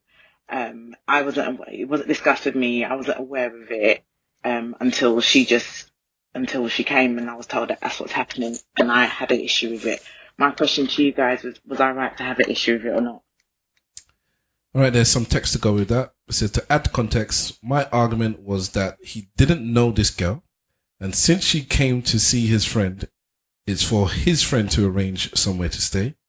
His argument was that although she's dating his friend, she's also his friend, so it shouldn't be an issue. I'm going to go to the ladies and find out, do you feel that this woman had a reason to, and thank you for sending this in, by the way, do you think that she had a leg to stand on? What? She has every right to be annoyed by the situation. Yes. But to me, it sounds like this person, whoever, I don't know whether they were just dating or that's her boyfriend or how seriously he takes this relationship. Well, I know how seriously he takes the relationship based on what happened, but he doesn't take that relationship seriously, because if he did, he would have consulted her about it. Whether she lives in that property or not, he would have spoken to her. But she has a right to be annoyed by it, yeah, but she obviously has no standing in this situation. It's not her choice, so. You mean she has no standing because it's not his house? It's not her house. So he can do what he wants? Well, yes, technically he can. And I don't think he takes their relationship very seriously, because otherwise he would have spoken to her about it. And since she had no clue and the girl just already turned up and was already at the house, he doesn't value you as his partner, obviously, to tell you beforehand. So that's not a serious relationship. Goddamn. 47. Benita? I think he's a liar. Yeah, he had a romance. I probably, think he but I had a wasn't romance going with the into girl. that. That's what I think. Because Even if he didn't have a romance with that girl, he had a romance with someone. I just do. I mean, Hurrah. yeah, because I feel like, why would you not? I don't know how serious it was with this guy, but why would you not mention that? Not even to like, oh, is this okay? But even mention like, oh, you know that girl that my friend's seeing? Oh, like, well, he's like asked me if she can like stay at mine. I said, yeah, it's okay. Like, she's not found out until the girls got here. And I think that really there was no holiday romance with the friend if it was the holiday romance with the boyfriend. So you think that she's got every reason to yeah, because go back to the question. Oh yeah, definitely. I'd feel a little bit like not valued. Like, why did you not? Would you dump the man for this? Laters to you. Would you break up? Would you break up with him? I feel like we'll have a really big argument. It depends. Again, we would have to address how seriously he takes this relationship, right? And based on his actions, I would say he doesn't take it very seriously, but we would have to have a conversation about how seriously he takes this relationship. And if I don't know, if he could prove that maybe he did take the relationship seriously and he was unaware of his behavior, I don't know. Women can be funny like that. Sometimes we just take people back. Like, well, we won't dump them. I'm just saying, but I don't know. Simple. Boy, it's a sticky one still. I don't even think it's that sticky. I'm saying it's sticky because I only know how I am as a person. And I know that other people may be not the way I am. So for me, the only thing that's happened that's wrong here is maybe the communication. And because I'm bad at communicating like that sometimes. I can see how it could happen and it still be very, very innocent. It's just like, for example, we're here recording the podcast this evening. We were supposed to be at 8, yeah? Yeah, man. We were meant to be at home by now. We're supposed to be at home by now. But it just occurred to me that I haven't told my missus that the time for the podcast recording has moved on. Just occurred to me just now. So she's looking at her clock like, where's this bastard? Supposed to be back by now. So do you understand what I'm saying to you? So like, innocently like that. Yeah, but I could see how that could happen. But I just feel like that somebody is coming to stay in your house. Yeah. Live with you. I'm a bit late. Okay, I forgot to tell you that I had this extra pan, or maybe I need to go to the shop. I don't have to tell you everything, but that's kind of a big thing. She's coming to stay in his house and sleep there under the same roof. In her negligee. Come on, man. To this day. Come on now. Yeah. Come on now. It's a different situation. Different. I think that if I was advising this woman, I would say you have every reason to be upset, every reason to be angry, every reason to be vexed, every reason to bark, and then you should leave.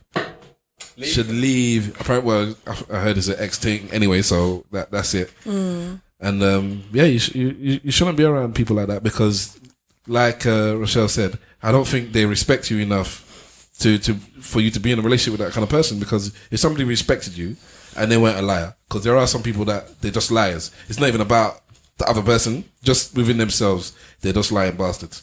But let's say this person is just a general, normal kind of ish man, lies here and there. That's just a general, normalish man lies here and there. I think most men lie, innit? They lie about this and that, innit? Most men are not like me. So they are going to. You mean like little white lies? Is that what you mean? Yeah, I don't like these white lies because white lies is the good ones, innit? So the black ones is the bad ones. No, I mean like small lies that won't be damaging. Okay. I think every lie can be damaging. Okay. Because in this case, he might not be doing nothing with this woman. So he might legit, it's not him, it's the bedroom that's dealing with this woman. He's got a spare room, he hasn't told her, he didn't even lie. But the issue is his consideration of her. He didn't consider her at all. Yeah, well, okay, but just to get back to that then. Yeah. I just feel that, if you respect your partner, you tell them. And if they can't deal with it, then don't be with somebody that can't deal with things that you think they should be able to deal with. Rather than trying to always squeeze things and mold them into boxes that they shouldn't be in. So if you feel, if I'm faithful to you, if I'm being honest with you, you should be able to accept that my bedroom doesn't have space, or maybe he's with his parents. Let's say they're with their parents, because that makes sense. And they don't want this girl from whichever country to come over. I have the spare room. She can stay there, and that's cool. If the woman can't accept that, then don't be with the woman. Yeah, you don't have to lie to her. It's like because you wouldn't accept it, it's not going to work in it, we're going to argue. Then that's not the woman you should be with, because the woman should be able to trust you. And you should be able to tell your woman, babe, this is what's going on. And that's that. And sorry for all the noise in the background. Why are you telling me you're just doing anything, man? I could have paused. No, I'm sorry, man. I just realised I left my phone in the car on the seat. I thought you just said that. You didn't do that before. Yeah, I saw it. I saw it on the seat. Mad, isn't it?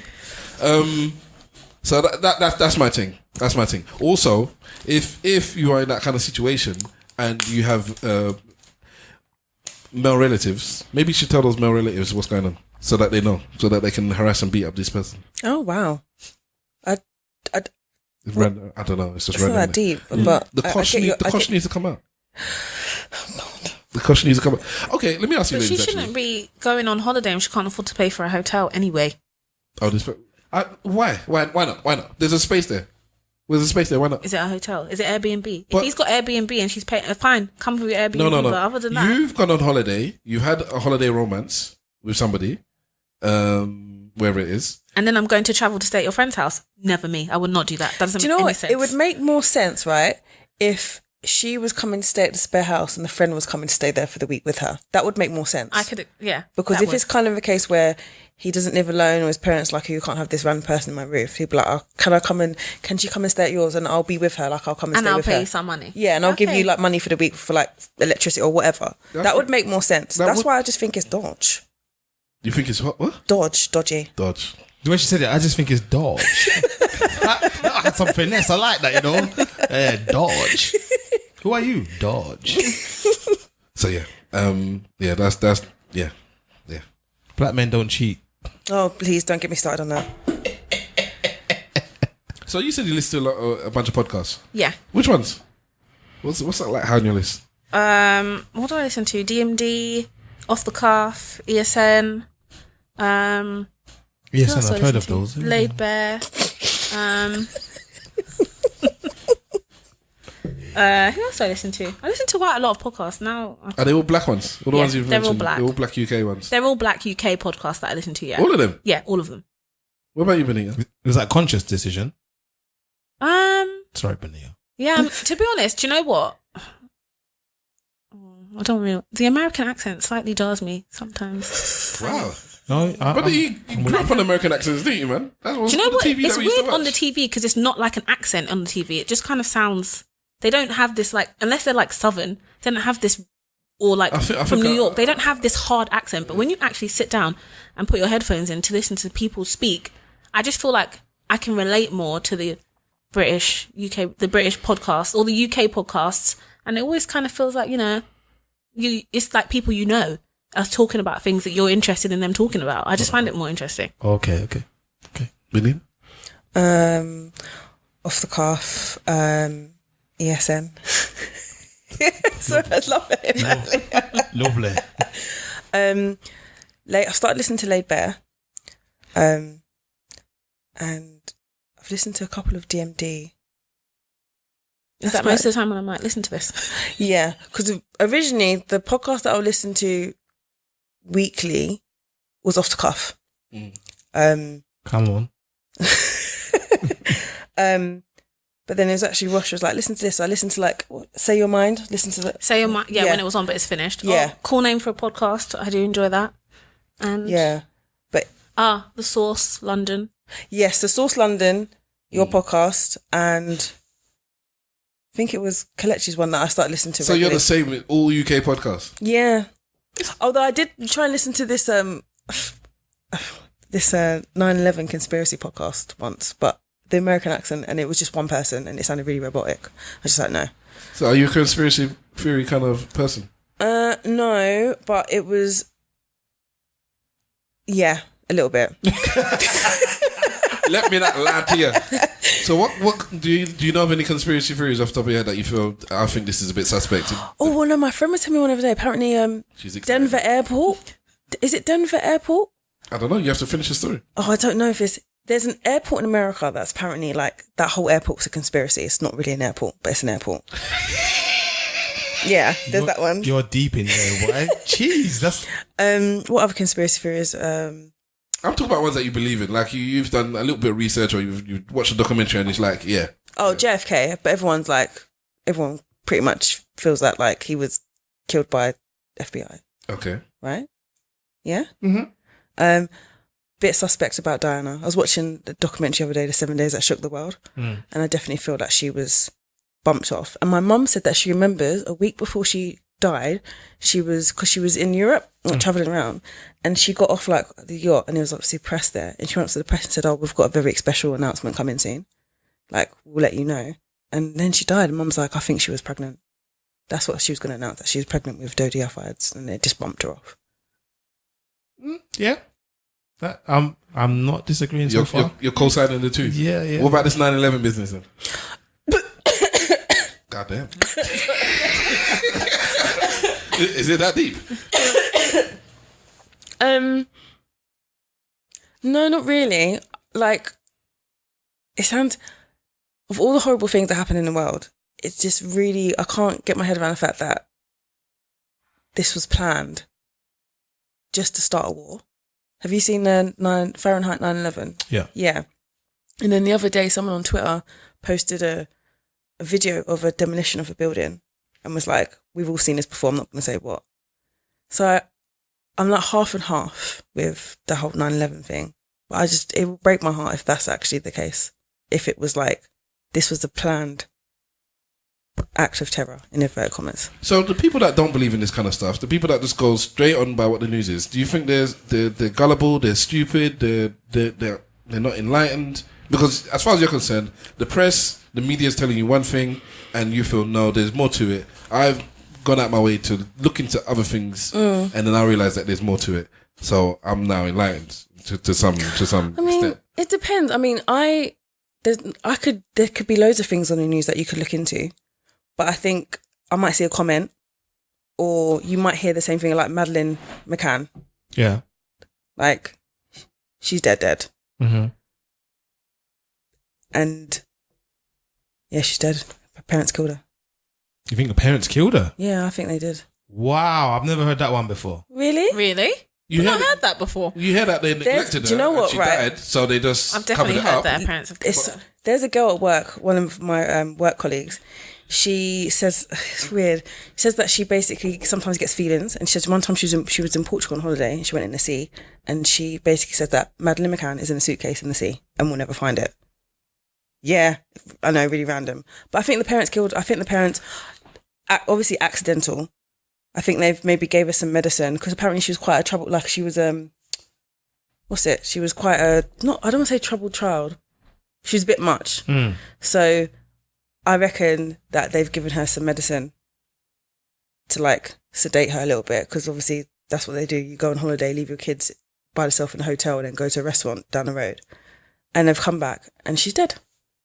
And they've covered it up. Rah, that one.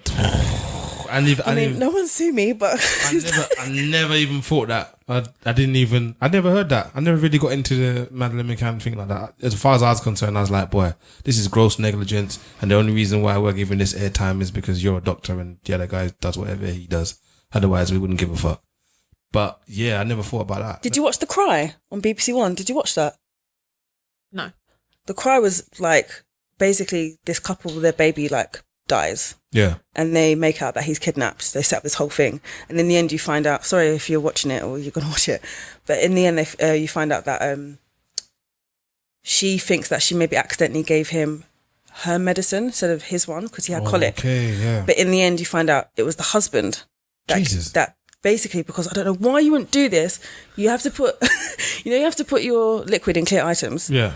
So she has medicine because she's whatever, and he has medicine for colic, but they put them in the same jar but didn't label them. Oh. So the husband's just gone in the bag, picked up the bottle, and what she does, she said that she did to know the difference, she would taste the medicine. Okay. But he didn't do that. Right. And he basically, they accidentally killed the baby and buried him, whatever not. Shit. So that's what I think happened with Madeleine McCann. Okay. But she's dead. No one's going to find her. Wow. So that was deep. I never heard that one before. I got to think about that now. Shit. the reason I started talking about podcasts was because, I don't know if you're the right people. You're podcast fans. I'm a podcast fan. Spotify have purchased a podcast network called Gimlet. Seeing as none of you listen to any podcast that's not from the UK, you wouldn't know. But Gimlet Media, they did the Startup podcast, which a lot of people that listen to podcasts would have known, or Reply All.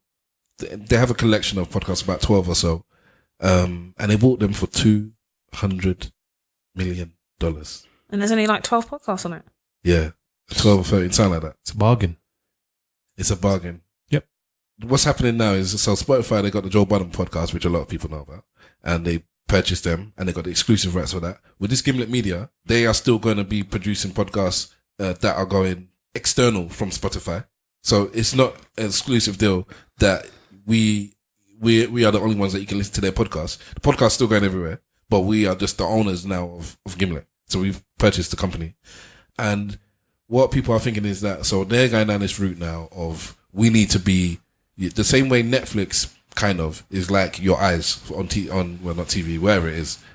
When you think of what I want to watch, you go to Netflix, and that's where you go. Whereas now, I don't know what we all listen to podcasts on, but I don't know if too many people listen to podcasts on Spotify. In fact, let me know, actually. I'm interested in what apps. What apps do you use, actually? SoundCloud. What platform do you listen to? The podcast. I have Spotify. Yeah. But I don't use it to listen to podcasts. I do listen to my podcast on SoundCloud. Yes. Purist. Minia? iTunes. So there you go. So for Spotify, I feel they want to be the ears of everything you listen to. So if it's not music, it's going to be news. If it's not news, it's going to be a podcast. It's like Netflix is what you listen, is what you watch, and Spotify is what you listen to. So you think they're going to get into audiobooks? Yeah. Shit, goddamn. I think they're going down the avenue of they just want to be the app that you open because basically they sell advertising, innit? We need people here. Same way with Netflix. We don't care what you're watching as long as you're paying us that £10 a month. Just come here, but we need a reason for you to come here. So that's why they produce. Apparently in 2018 they produced like over 1,000 films. Some of them were good. It's mad. Who? Like, Netflix. Oh yeah, Like- Roma is the first Netflix original film to be nominated for an Oscar. Yes, indeed. Good luck to it. Have you seen it? Nah. No, I'll talk about it the other day. So I've seen a few Netflix films, and I must say, a couple of them have been like. they make so many. It's like some of them are gonna hit what you're interested in. Yeah. Annihilation was a wicked movie. Yeah, that was a good film. No, that was boring. Okay, let me rephrase. I didn't know what was going on. It's a bit of a mind bender, but it's a mind bender. It's a good film. That was a beautiful movie. What happened to Monday? I've never seen that one. You will like that one. What happened to Monday? Yeah, I've heard of that one. Yeah. Okay. All right. Go on. You say. Sorry. It's a good premise for that program as well. When I get it. Is it a it's not a film though, is it? It's a film. It's a film. Yeah. What happened to Monday is a film. I mean, get it out of the way. But I wanted to discuss. I don't think this is the right table for it, to be honest with you. But I wanted to discuss the direction that podcasts are going in, because it seems like now these companies are going to try and facilitate where it just goes in one direction. It's funneling in this way. So we're on. I can't even remember the name of the thing. Well, you know, Spotify also bought Anchor, not just Gimlet. Yes, they bought Anchor as well. Oh, did they? So Anchor's Stavros says from last year, well into last year, where it is an app that you use on your phone. Rochelle, you actually use it, so you know better than me, because I never actually used it before, but I heard about it and I checked it out. I did download it. I never used it, but I thought this is interesting. And for all the people that ask me, oh, how do you start podcasts? And usually I tell them, get a £30 mic and blah blah. This was just something you can do on your phone. Yeah. Bang, and it does everything and it's for free. you. And it's free. So yeah. I recommended it because it's something that you can get into the podcast game, record it, edit it, and post it all on this app. Yes, you can. And it distributes to all the platforms for you as well once you do it. So that's the reason I decided to use Anchor, because honestly, the whole RSS feed and all these different things was confusing me, and like how to get it on all different platforms. It's just easier.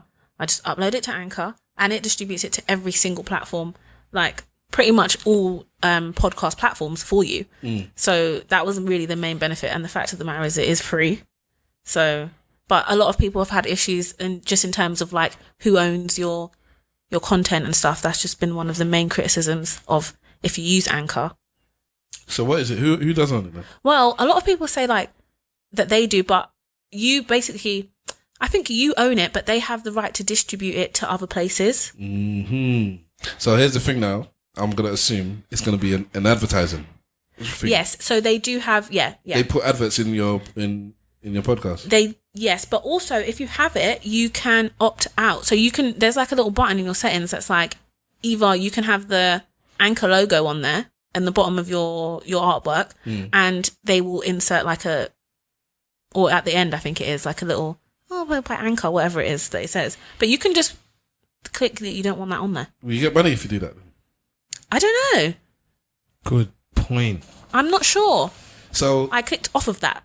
Okay. But, interesting. All right. So all right. So yeah, it's not a compulsory thing. It's optional if you want it in there. Maybe you might get paid for it, because I don't know why else you would want that on your thing.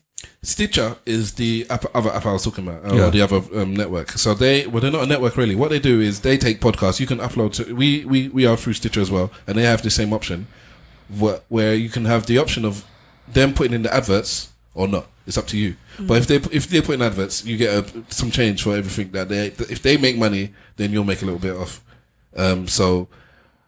Listening to another podcast I listen to, which is called Stratechery, which is a business tech podcast, but it's properly in the weeds. It's proper business stuff. He's a business analyst, and he said that he was talking about Stitcher about 2 years ago.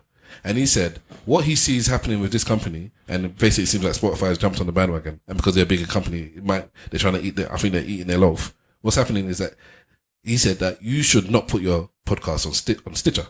He said the reason I won't is because from what he sees, in a few years' time, everybody's going to go through Stitcher rather than you putting adverts on your own podcast. So we are small potatoes. We can't get advertising. Just go to Stitcher. And maybe you make some small money or whatever. And then however big your podcast gets, fair enough, you're going to make some money. Rather than having an avenue to make any money at all. Yeah. So everybody starts doing that. Everybody's going to Stitcher. Everyone's going to Stitcher. And then eventually Stitcher gets so big that they just say, it's now Walled Garden. You're only on Stitcher. And because you're making all your money through Stitcher, they've got you by the balls. And it's like, well, we own you now. This is what I think Spotify is going down that route. Come to us. You know, whether we're buying you exclusively or eventually it might get to the point where we are doing cosigns where if you come to us and for every 10,000 downloads, you get, I don't know, a $5 or whatever it is. And then everyone's like, yeah, well, no reason to not go to Spotify. But once they get big enough, it's like, you can't go anywhere else now. You're just us. We don't want you going through iTunes or through Pocket Cast or through Overcast. You're one of us now. Mm-hmm. Like proper gangster business. But I've seen a lot of other, that's what I think what was the issue that people were saying about Anchor.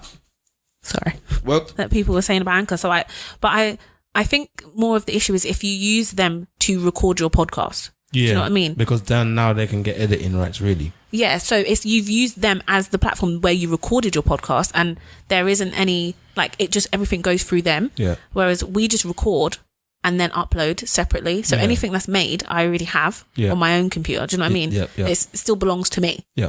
Whereas I've seen stories on Facebook about people who have uploaded through their platform and then had some billing issues or whatever's happened, and they've lost all of their catalogue because it's all on there and they don't have it for themselves. Well, be careful. Well, I have them, so I don't know. That's right. That's right. I own my masters. You ain't my master. All right. Sorry. So that's my thing. So another thing then, well, just along them same lines, Facebook Messenger, WhatsApp, and Instagram are set to integrate. And I think it's the same thing. So we know that Facebook owns all of them. Mark Zuckerberg owns all those companies, if you didn't know. A weird looking dude. Is he? Yeah. Is he just a normal? He looks like a cyborg. He looks like, yeah. He looks like somebody built him. Like he's a robot. Oh, okay. I've never thought that, but okay. What do you think of this? Because I'm a WhatsApp user, but I don't really use Instagram. I have an account, but I don't use it. I don't have the app on my phone. And I've stopped really using Facebook. Again, I still have the account, but I don't have the app on my phone. I don't really go onto it. But I do use WhatsApp, and it is a way that I can talk and message people religiously. Every day I'm at work, I video call my wife through WhatsApp. And I didn't want it to be connected through the rest of them. When they were purchased by Facebook, and they said, yeah, we're going to leave it alone. We're going to leave it alone. Bullshit. How would it work? How it would be, what they're saying is that they'll do a back end thing. So you wouldn't necessarily notice it on the front. If you use Facebook Messenger, which I don't, you wouldn't notice nothing, except if you have, let's say you have my number on your phone, Simple Simon's number on your phone, but not through Facebook. If you're on Facebook Messenger, all of a sudden now you can contact me and Simple Simon through Facebook Messenger as well. Okay. Because the contacts that you have on your WhatsApp will show up on your Instagram, and then on Instagram as well. So they'll all just be linked. All your contacts will be linked. It's an evil genius plan and a dark takeover. It's mad. No, but isn't it kind of like that already? Don't you ever see that where it says like invite friend because your contacts are like it's already in the app type thing? Yeah. Because if you don't have the app and I try to contact you for it, how does that work? But that's called a call to action. That's not the same thing. That is still requiring your input before you have to get the platform and then you can do the message or complete the message. So you wouldn't need to download this app for me to be able to message you? What he's talking about now is you don't have to download any of the app. So I could use my WhatsApp interface, message you, and you probably see it in Instagram if that's the only thing that you've got. We don't have to have the same. That's the problem. Is that a problem? Yes. Well, I don't know if that's a problem. Well, part of it because these are American companies. When Facebook bought Instagram and WhatsApp, because of what's it called? Privacy? No. When you get too big, like monopoly. Yeah, anti-monopoly laws in America. You can't get too big, basically. So when they said, "Oh, we're gonna keep them separate," the bosses of Instagram and Facebook and then WhatsApp have both recently left because they were purchased and they stayed on, and they both recently left. And it's like, why? Because you agreed. I think. Well, the rumor is it was agreed that these companies would stay more or less independent. Obviously, you're going to do some integration a little bit here and there, but we'd be independent. But what happened is that Martin Zuckerberg is, well, oh, no, I didn't spend 20 billion just to keep it separately. Of course I'm going to. So then eventually, after years of you being independent, I want to integrate you. And they're like, no. And it's like, well, I own it, I'm afraid. That's what I want to do. So these people have now left. It's like, well, fine, because we agreed to something. You've changed your mind. We're going. So that's what's happened now. We feel that's, the tech community is saying that it's gone down that road. And I don't like the idea of that. Why? Because my Facebook is like, that was my young adult like business. I've kind of moved on, and that's why I've left it there. The pictures are still there, and I don't know when the last time, it's all just old me, and I don't want to mix it with current me. Yeah, but what if it's just someone who wants to get into contact with you and they only had you I on don't want to talk to these bastards. and they can't find you anywhere else? Because on Facebook is normally the only place where people actually use their names, right? Yeah. Well, it would have been like if you use your full type name. someone's actual name, you could probably find them on Facebook. You can't really find people on Instagram or anything or any other places by using their name. Well, that's even more of a reason then. People don't want to be found. They want to be. Well, someone might really want to find you and speak to you. Thick Princess 29. That's who they want to be. They don't want to be Tracy from round the block. It is problematic, especially if the Facebook Foundation decide to come out with another app that is more important in another part of your life, or maybe if they go and buy LinkedIn, for example, you're fucked if they go and buy LinkedIn because that's your professional. They can't buy, but they can't buy LinkedIn. Why? Because Microsoft own LinkedIn. They can buy it. Microsoft. These are insidious. No. But then also, wouldn't there be some sort of thing I'm sure you would have to consent. No, they can't just allow. Yes, they can. They can. You've consented to whatever once you downloaded the app. Yeah, but now it's changed, so they would have to send out new terms. No, Once they might do. And then if you don't accept the new terms, then what? you have to delete the app, I guess. There you go. That's it. No, so And the new terms will happen on each of the individual apps as well. So you go to sign in one day and it'll ask you all these new permission stuff. And that might be the day you want to deactivate, but you can't deactivate until you say yes to the stuff. Yeah, that's true. you have no choice. I don't have Facebook, so I'm cool. Yeah, but you have the other things. Oh shit, yeah. This is the point. That's the problem. It's like you can't run away. It's WhatsApp and Instagram, isn't it? Yeah. So WhatsApp worries me more. One of the two things that's going to happen now is either you're going to see another big chat app come up as in the wake of this, because people will leave the Facebook conglomerate and go somewhere else potentially. It's not going to happen, man. It might not, but there are some good alternatives. There are.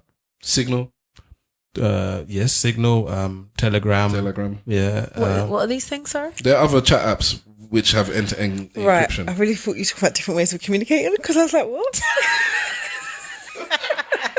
Signal, like smoke signals. Signal and Telegram, Yeah, so there are alternatives. I don't know if it will happen. It can't. You say that, but There's you know what critical mass is? yes. It's built critical mass. Like WhatsApp is big in America. iMessage is big, but for the rest of the world, Africa, Asia, and I mean brown Asia, not yellow Asia, brown Asia and Europe, WhatsApp is it. Yeah. Everybody's on WhatsApp. So if you have connections in those countries, A man said that is how you interact with. So back home, Asia. that's how we deal with people back home, innit? Yeah, it's We're true. on WhatsApp. It's true. Since WhatsApp had video calling, my parents don't need to buy no calling cards or dialing thing It's anymore. true. That's it. It was done. Oh, wicked. Yeah, but don't talk about that though. The man not start charging for that shit. But they don't need to charge because they're now going to have your details. They're going to be selling. Maybe it's true. They're going to be selling advertising based on what they know now. So, you call Trinidad. Okay, so now we're going to sell you ads for Trinidad stuff on your Instagram. even though you don't have. They do that anyway. Yeah, well now they're gonna know It's even gonna more. get even worse now. You know when you say Now we're in your front room. like you talk to somebody about do-rags and then all of a sudden they're trying to sell you do-rags. Yeah, it's not. You think the phone's listening. It's not because they're listening. It's because they know everything you are doing on your phone, on your computer, what your friends are doing. So okay, me and your friends, I'm checking out do-rags. You've got your location on. I've got my location on. They know that me and you link up all the time. So it's not even about the fact that we've spoken about it. It's the fact that I'm on my phone searching for do-rags all the time, and they know that we meet every couple of weeks. So now I'm going to show you do-rags as well, so you can tell your bedroom. And you're thinking, but we just spoke about it when we was at dinner last night. It's like, no, it's because I know what your friend was doing. I know what your friend did last summer. It's not even you. And this is why I don't have any of the cloud services backing up shit. I don't want them touching any of that. Nope, not involved. What's wrong with the cloud? But this is how it happens. So all of your browsing history, everything gets synced back up to the cloud, and then any other service that you use from your Google account or your iTunes account, it's just put it this way: bits of data about you go up into the cloud, and then it all just has a nice party up there, and they can build a digital image of who you are and what you do. Go into the cloud and delete stuff. You can, but once it's gone there, that's it. You can, but you won't. You can delete it, but it's not deleted as well. And it's hard. It's hard to delete. It's hard because they make it troublesome for you. You really have to go out of your way if you want to. Like, even if you just want to delete your Facebook, it's like you have to wait a few days or something. Yep. Well, you don't really want to delete us. We'll give you a couple of days to make up your mind. Yeah, it's true. We'll just stay in limbo here whilst you make up your mind. Don't worry, you can come back. Yeah, and to think that the actual process of deleting is very, very quick. It doesn't have to. It's digital, isn't it? So the message says, "Take my details off of here. Take my details off of there. It's going to happen at the speed of the internet, but 5 days. It's like cashing a fucking check. Excuse my Spanish. I don't know why that takes so long either. But anyway, You're checking him on. I'm just saying, why would it ever take 5 days? What was I going to say? Do you know about this Virginia governor and his blackface? Yeah. You know what the deep thing is? What? Do you know about him? Yeah. No. All right. So the governor of Virginia is a doctor, and in his yearbook? Yeah. In his medical yearbook, school, yeah. There's a picture on his page of somebody in a Ku Klux Klan uniform and a white person next to him wearing blackface. Yep. Now the funny thing is, after it was, They don't know which one's him though, isn't it? doesn't know which one. Yeah. Well, apparently, according to him, it's not. But he came out a day after and said he did his press conference. Said, "I sincerely apologize." If you hear it, you gotta listen to it. I sincerely apologize for what I did. You know, I've grown such and such. The day after, he came out and said, "Yeah, it wasn't me. I wasn't me." So wait. You So- can't tell who either of the persons So are. this got found. He did a press conference saying he's sorry. Yes. And then the next day he's like, "It wasn't me." Yes, and can I tell you why he said it wasn't him? Go on. Why? This is the he said, "I'm not. You know what? Now that I've really thought about it, it couldn't have been me because I would remember if I'd done something like this because I've done blackface before, and that wasn't the time I did it." Oh my god! And you know what's so funny? Before you gave me the reason, I was going to say to you that I believe him anyway. I believe him. And now you've given the reason, I definitely believe him. It wasn't him. He It wasn't said, him. "I did blackface." It wasn't him. He did blackface when he did Michael Jackson impersonation during one such and such. And it was a dance contest, and he did blackface with shoe polish, by the way, to impersonate Michael Real Jackson. blackface, Right? it is. And this was another press conference. His wife was by his side, and this is why his wife is the MVP in his life. I don't know this woman. She wasn't even in camera shot, yeah, but she is the MVP in his life. Somebody asked, so you did Michael Jackson, you danced. He said, "Yeah, you still got the moves." He said, "So can you still do the moonwalk?" This is what the man did. Sorry for the podcast people. You can't see this. He looked around and said, "Well, he checked if there's enough space before he could do it." His wife, you remember the. And then he said, "My wife says this is clearly not the appropriate time for me to be moonwalking." gosh. He was going to moonwalk whilst he was saying, "I was in blackface impersonating Michael Jackson. That's why I know I wasn't doing that blackface because." And his wife had to stop him because they asked, "Can you still do the moonwalk?" Gangster shit. I'm saying They were really trying to set him up there, boy. it's weren't gangster they? shit. But he was going to fall for it. But anyways, that's not even that's part of the joke. It's not a funny thing. The second in line is a black person, So his junior predecessor, Like his No. vice Yeah, person. whatever that would be. vice governor. Yeah. So they're saying this one needs to leave. He's a Democrat, and even the Democrats are saying you need to go because it's zero tolerance. You can't do that. But then what's happened with the second in line? 2 women have come out saying that he's sexually assaulted. Oh my gosh, man! And you know what the third person in line did? Before anything even came his way, the third one in line said, I'd just like to say I've done blackface before. Oh my god! Let me just put that out there before any of you come for me. This all happened, like within So about 5 days. hang on. The first one called for blackface, and then it just the whole storm started. So hang on, wait. So what? The man in charge has got done for blackface Twice, kind of. Twice. Well, once he said I didn't do it, and then he said, but I did do this one. Yeah, and then the second in command is a bit of a sexual assault. Yep, because everyone's like, well, I was the second one is a black guy, a wicked. This is the best thing that can happen. Best thing that happened, we get a black guy in, and whatever. And Bang, straight away, 2 counts. Sexual assault. Okay, Yes, 2 different women. And then the backup of the backup. Before they even found anything, he said, I know which way the wind is blowing. I have done blackface before. I would like to admit I've done blackface before. I just want to put that out. I think this is hilarious. I'm sorry, it's hilarious. I can't believe I didn't know about it. I didn't know about these other 2 bits, but I knew about the first one. It's America, isn't it? It's like, are they just going to have to forgive them for doing blackface because every single one The first one have said done he it? ain't, the first one said he ain't going nowhere. Like, Oh, Right. oh yeah, he did say that he wasn't going to resign, right? yeah, he's saying he's not going to resign. I'm sorry, but the guy who's in the position right now, he shouldn't resign. That is the real level of gangster. He didn't say to you, "I didn't do it." He said, "I didn't do that time." Yeah. Can you imagine the third Nah. one? The third one, because he's thinking what happened to the first one, and he's thinking, boy. It's a bit But fair enough, he's far enough removed that he's like, okay, whatever. Then he knows that okay, the second one's gonna get in line, and there's my chance to be second place or whatever. Cool. Then what happened with the second one? He's like, boy, let me just call this press conference now. Say, excuse me, I would like to yes, here's my pictures. I've done it. He showed the pictures. I don't know if he showed the picture. I can't remember because I'm telling you, that is so gangster. That's hilarious. A man said, "I know it's not me. I know it's not me because the one time I did it was not that time." No, that's great. I don't care. It's great. It's great.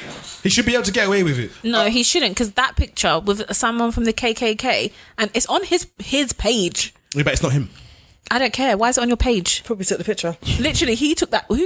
This is who you were hanging out with. These are your mates. And you know what, fair right? enough, fair enough. Come on, I'm even not- if it's not him, why have you got that on there? Fair enough. I'm not an expert, but I've watched a lot of things. Were these people not vetted before they were put in this position? Like, Nice, you got to find it. They hide these things, and then it's like whether you can find it or not. They might get lucky. If you can't find it, then it didn't happen. Yeah, that's what happens. So they all get vetted. In fact, when they go to that position, they're advised to bring any of the dirt that they have on to the surface so that they can already start spinning the story before it gets found. So they do that. They come up. They actually confess. That's part of getting in. Is the confession, or you have to have at least one bit of dirt that they can say, okay, or something big that's but like all going the to blow other up in your bits, face. Yeah. they'll hide. They will push under the carpet. Oh yeah, they'll push everything under the Do you know what carpet, I mean? but the reason why they have to know it is so that they can push it under the carpet. Yeah, Do you know what I'm yeah, saying? Which part of the yeah. carpet is going to get lost on? That's normally like their person who runs their campaign or whatever. You know what? Go and watch House of Cards. Oh, I did watch the first season. House of Cards will show you all of this stuff. Oh, okay. So you will see people going into positions of power and they're like, yeah, what are your secrets? And the ones that think they can blag it say that they ain't got no secrets, and then you find out later on that they've got They all seem to have it. This is obviously real skeleton ash. Not even a skeleton bones, just the ash. But American politics is just it is like a show. Like this whole thing here. It's theatre, yeah. Yeah. And our politics are like so boring. This is so. Well, we don't. I wonder if it's not boring, but it just doesn't come out in the same way. They have to have some issues. No, they have issues, but The media's on their side. I don't know. Like, how do we? We just don't know about it. It's not as theatric in the sense that the American does better staging of these things. Yeah. So the British doesn't have that same gangster. But speaking of politicians, are you going to play the Cortez thing? What's this? You want to play that? Nah, it's a bit long, but It's very long. yeah, but that is the go You on. can explain it. But I want to show you this thing. Point.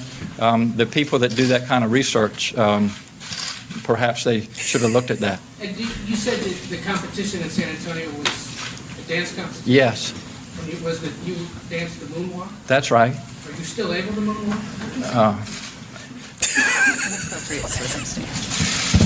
My wife says inappropriate circumstances. He looks like he is not qualified to run anything. That's how it normally goes, though. Did you see his face? Yeah, yeah. It's like, Do you know who reminds me of Michael Scott from The Office? oh God. You know that kind of like, I'm in this position, but I don't really know what I'm doing. Do it. Yeah. How did I get here? I'm sorry, I thought that was hilarious. No, that is funny. It's the way he looked around like... Because he was ready. He was ready. He was about that life. He was going to do it. Oh, no. I believe him. He's not racist. His wife. He's not racist. His wife is a legend. Did you say he's not racist? Yeah, he's not racist. Well, he's too stupid to be racist. I'd have a drink with him. Yeah. All right, you're going to talk about Miss Alexandria Ocasio-Cortez. What's her middle name? Oh, is this the finance woman? Yeah. Oh, I watched it. Did you see it? The 5-minute clip? I watched the whole 5-minute clip. She was good, isn't it? She was like, she had the way she spoke. Yeah. Oh, okay. I was Sorry, really, I I literally was clicked on. because I saw when you see 5 minutes, you're like, oh. But as soon as she started speaking, I was really captivated, like what she's going to say next. Yeah, I watched it. Alexandria Ocasio. She looks young as well. She is young. She's very young. Cortez. Sorry, go ahead. Yeah, no, Say that name properly. I'm not good like you. I don't know how to feel the whole background and all the rest of it. I just want to say that it was quite easily one of the best pieces of shut the fuck up, you're cornered I've ever seen in my whole life. I don't think the people she was talking to actually. I'm not sure if they were the people that she's gunning. I think she was just wanted to show light to the. Yeah, no, that's the point. That's the point. Yeah, but she was just showing how easy it is for the president of the United States to be a criminal. That's what I'm saying to you. Yeah. It wasn't about the people on the panel. That was the beauty of it. And the other beauty of it was the way she led them down the meadows. What she did was made sure that their integrity stayed intact. She made sure that they couldn't lie. Yeah. So she made them tell the truth. Like they're on the oath anyways. Yes, but the truth that they had to tell uncovered this nasty fact that she... Okay. Oh, it's beautiful. Let me explain it's beautiful. for those. This lady, you can... AOC is what she's abbreviated by. I think that's what she's called on Twitter as well. So she's recently joined the House in America, so that's one of the three segments of the politics there, the House, the Senate, and the presidency. So she's joined the House with a bunch of other Democrats and women. She's new there. So now the House is run by the Democrats, where it was run for the past 2 years by the Republicans. And anyways, she's a very young, I think she's from New York. She's very feisty. She's pro, taxing the rich. She wants to tax the rich at 70% after a certain point. 70.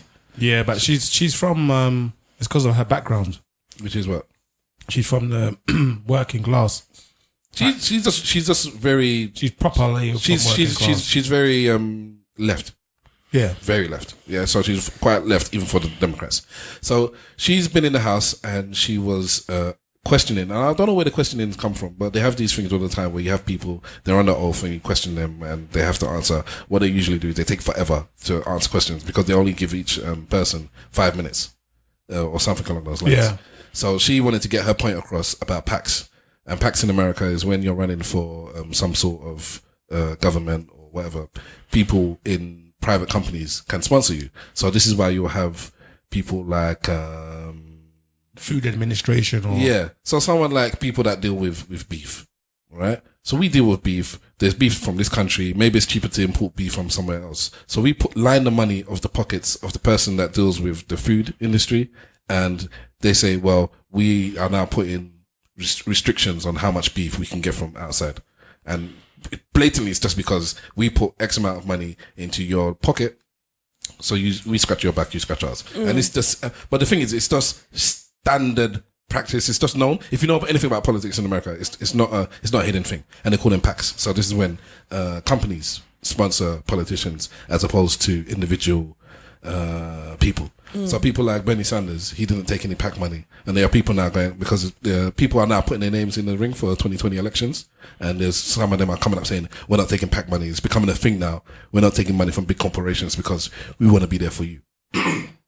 But she's gone into this thing and she's asked these people questions, which like Simple Simon is saying, is leading you down the road where you have to kind of binary questions, yes or no, Can you do this? Can you do that? So could I be a person and take money from this company without having to reveal it? Or yes. Can I then help this person after they've given me the money, this company? Can I help their company? Yes. Can I buy shares in this company? Even though I know something's going to happen that I can control. Yes. Can I then control what happens to the company? Yes. So basically what she did is, this is what politics is like in America when they're taking money from big companies. Can me as a senator do what the president can do? It's like, well, no, because the president, you can't actually arrest the president in America. Yeah. So can it's like, well, no, you have, even though you can do all of this stuff, there are still a couple of rules that you can't do, that the president actually doesn't have these rules. Yeah. So I even though I can do all of this, the president can do more. Yes. And she was like, well, thank you. It was, for me, if I had to make an equivalency, it was like a dub play. It was actually just played a dub play in the middle of the whole hearing. It was like that. It was like she just played a dub play. It was like that. I could hear the DJ wanting to pull up about 16 times because she went on. And the thing that, the delivery, it was the delivery. Yeah, it was the delivery. It was the delivery. Let's play a game. And I was like, well, can you do this? And then that's when I was like proper listening to like what she's actually saying and what it means. The delivery was fantastic. And it was like she had the right balance of not too emotional, not too aggressive, not too passionate, not too... Yeah. It was like she was just bang on all the way through. And I was just like, this is amazing stuff. I think it was James Corden even said, oh, wow, this is sensational. That's what he... Yeah, I saw he was just like, wow, like watch this and retweet. Yeah, he said... I watched it, I didn't wow, retweet this is sensational, watch and retweet. That's all he said. It's now this... It's them people that did it, innit? Who? Now this. It apparently says, at the time, this was yesterday, I don't think it's even today. So it's been out for, 4 or 5 days? Yeah. So from yesterday, it was the second most viewed one of their videos ever. Wow. No, so that's within a week. That video is gangster. I watched it about 3 times because I was so impressed.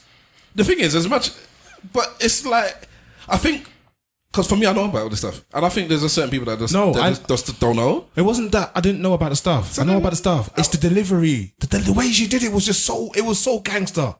It was so gangster. I'm sad because I actually watched some of these. Oh, it's now the most viewed. Oh, well, it's there you go. On Twitter, 32 million. Oh, it's 20-something million when I was... So but I didn't know about... I find American laws, there's just so many. So I didn't know. I've never really thought about it, to be fair, yeah, so I don't think... Yeah, I didn't know, so it was nice how to break it down. And then, basically at the end, like, so basically the president can do whatever he likes, and no one's going to slap his wrist or anything. Well, yeah. In that context of what she was, the kind of the money thing. No, that's what they do. They, what's the other thing that a president can do? Is it pardon somebody or something like that? Yeah, you can pardon. Yeah, so what normally happens is the incumbent president... or the president that's leaving, if they're on the second term, that's leaving, they would, if they are potentially going to have anything come out on them that could fuck them over, they'll just pardon someone. No, the deal with the incoming president is that they automatically will get pardoned by the outgoing president if anything comes to light. Right. So you'll hardly ever get an ex-president who gets done for anything they did during their presidency, because basically it just doesn't work like that. They're just like, yeah, you're always going to get pardoned.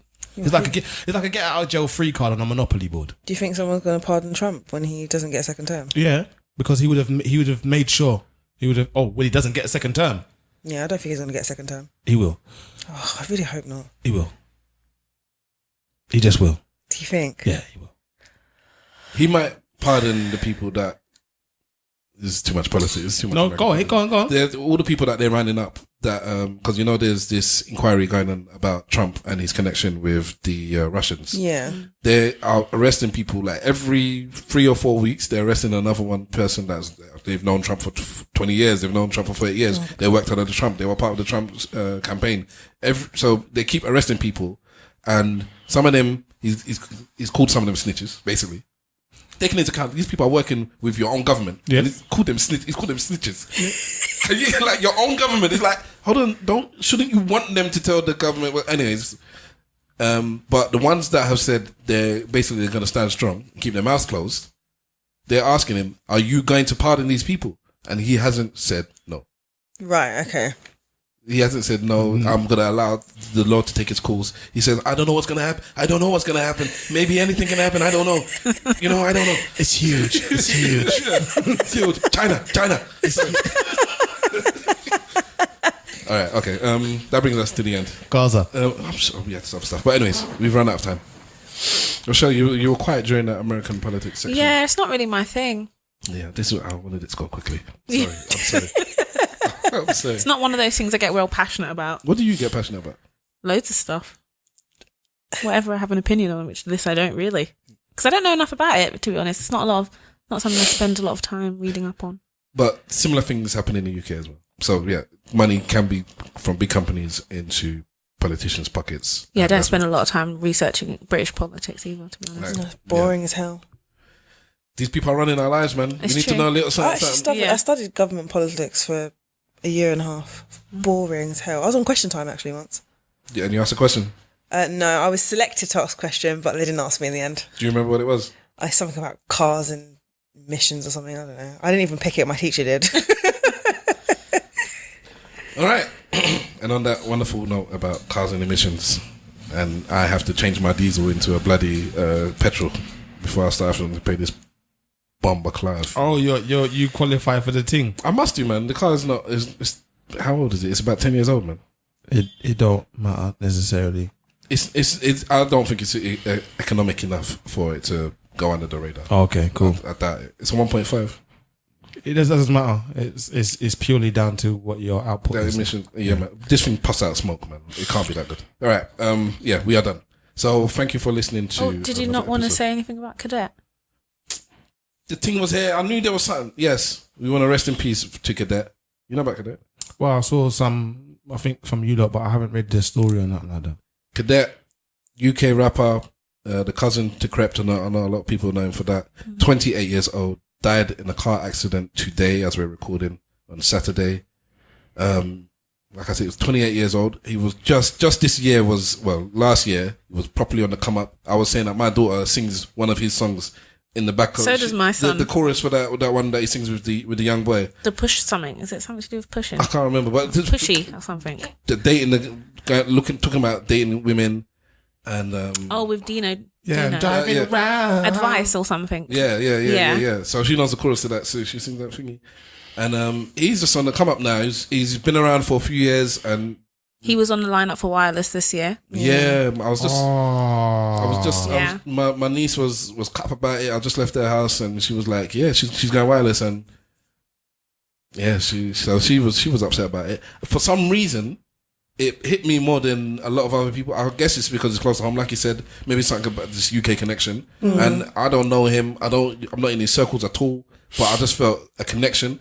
I'm not even a big fan. Although I have liked some of his songs, because he's one of those ones. He's quite open. He's talking about he's poured out his heart about relationships and stuff like that. Even though stuff with Crept, he's had songs where he's talking to Crept as my cousin. Why don't we talk, or we're not as close as we used to?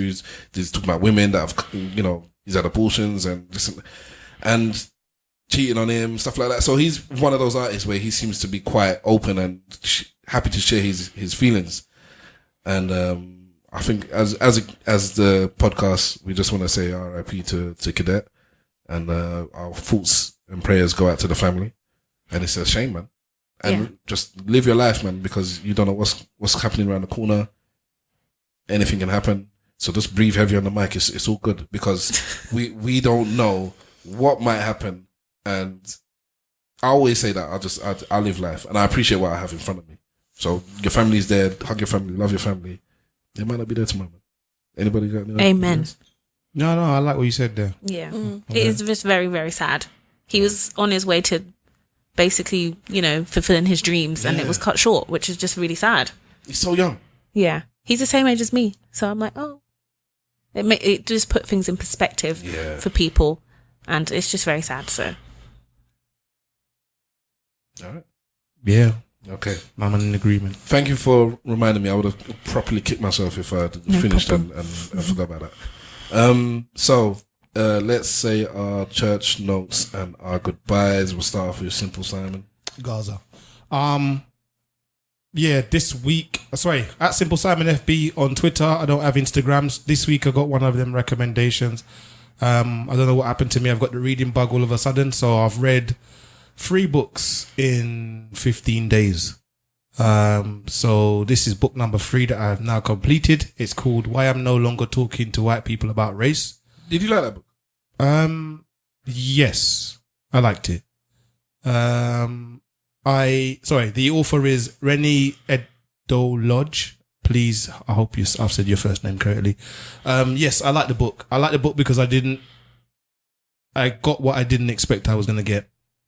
I heard the title and I thought, what's the point of me reading this book? I've been black for the last 30 years. I know what it is to be black. This book isn't for me. I think this book is actually for white people. I think it's just a clever turn of words on the title, and that's what it's for. Having read the book, I'm glad that I did, because I wouldn't say that I gained a whole bunch of information that I didn't know before I read the book, but the compelling arguments made me look at some things in another way. And for that, I'm very grateful. The title vexed me. Why? I forgot what it was now. I remember my sister had the book when it immediately when it came out. I didn't like the title. It was just it's like, well, I didn't like it. But then, like you say, inside, well, I don't know if you did say it, doesn't actually relate to the title. Not very much, no. So, yeah, so when I read... It's just provocative. Yeah, the title was provocative, but the provocativeness of the title as a black person made me think, maybe I don't have to read this book then, because I know why I wouldn't talk to white people about race. I know why I don't talk to white people about race now. But she made a compelling argument. It's a history... it's almost a history, yeah. It's a history book. So, interesting thing, I bought this book and Akala's Natives at around about the same time. I started reading Akala's Natives first, and I didn't finish it. I read this book in about 5 days, end to end. And it's not because of Akala's book being bad. I just find it difficult to read. And I couldn't figure out why I found it difficult to read. It's not like vocabulary that's extensive or anything like that, but I realized it's the cadence. The cadence of Natives makes it difficult for me to read, whereas with this other one, I could just go through it. I haven't got around to Natives yet. Yeah, Natives is it's a good book. It's a very good book. If you like the way she's done the history in Why I'm No Longer Talking to White People About Race, you really like Natives because he really massages it properly. It's just the cadence. I just find it difficult to read. I end up reading the same page 3 times over to make sure I understood what I thought I understood. It's just a bit mad. Okay. And that's it. Yes, Gaza. All right, I am Stavros Boss. You can catch me at Stavros Boss everywhere. Stavros says this week is an EP by a girl called Rimon. That's Rimon. Rimon. I think she's Swedish or something like that. I can't remember now. The EP is called Baby Focus. I was going to play a clip, but we ran quite long, so I won't bother now. I'm sure Wahala would cry about it if I did as well. So let me not. She was on my Twitter page on, was it one of them color things they have on YouTube where an artist goes in front of a mic and a color background and they just sing a song. Oh, colors, yeah. Yeah, and somebody, because she seems mixed race and she's got one of these kind of voices and they compared her to Georgia Smith, I think it was. Right, yeah. And then she got somebody's like another Georgia Smith light skin comparison. Do we need another one? And then she got slated in the comments. I was like, wow. So I listened to the thing was alright. I said, let me give her a chance just because she's getting slated. And the EP is decent. And there's one banging song on it. Banging. In fact, let me tell you the banging song. It's called Where Was You? I enjoy the EP. I don't think the criticism is warranted. I don't listen to Georgia Smith. It was just based on her, what she looks like though, wasn't it? Yeah, but that's my point. Because I went and asked my wife now, so what? Light-skinned girls is just getting dubbed for being light-skinned now? Yeah. Is that it? You can't be light-skinned and popping because people are just going to put it down, oh, well, you're light-skinned, so of course you're going to be... Dark-skinned girls used to get dubbed for being dark-skinned before, so, times and tides. So they have to give it back now? Well, that's how it goes. We don't balance. As human beings, we don't balance. If we have one extreme bias on one side, we think that to balance it, you need an extreme bias on the other side. That's just hate, man. That's just how we operate. Anyway, so it's called Baby Girl Focus by Rimon. Check it out. I thought it was quite good. She's a young up-and-coming artist. So, down to our guests. Rochelle, tell us what you want to tell us. Listen to Where to Remember podcast. That's Plug what it. I've got to say. Plug it, man. Say it with some emotion. Thank you for having us. We enjoyed it. But yeah, thank you for having us. We enjoyed it. But yeah, if you got time, go and listen to Word to Your Mother. You can find us on Twitter if you want to like contact us on at WTYM Pod. Pretty much we're only really on Twitter. We're on Instagram, but we don't do a lot on there. So cool. And what's the name of that pod again? Word to Your Mother. How do you spell that? WORD 2 TO your YOUR mother MUTHA. That's the bit I was talking. Exactly. Yeah, I thought so. But I had to put that black twang on it, innit? Yes, we did. Very urban. It would have been weird if we had written Word to Your Mother. Mother. Yeah, why not? Yeah. You're English, mate. We're black. Sinn Féin. Benita. Is it Benita or Banita? It's Benita. Benita. So I've been saying that right. Okay. Yeah, I've been saying that right. Yeah. Wonderful. Benita. Tell us. What do you want to tell us? You want to follow us individually, or you don't want to give your own personal socials? Just follow Just follow us on our I'm going to say just follow me on the podcast. Nice. Twitter. That would be fine. We interact on there. It's fine. Yeah. All right. Sorry. So done in Benita. Anything you want to say? Shout out. No, shout out to my mum. Is probably up with my child now because she's probably woken up in her cot alone because she can't stay in the cot alone. She has to share the bed. Gaza. Already? I don't even know, like, I've got her into a routine. I put her to sleep in her cot. But at some point she always wakes up. I'll put her back. But where sometimes I'm on early shifts, I don't have the time, so I just put her in my bed. I know. That's it for you. You're finished.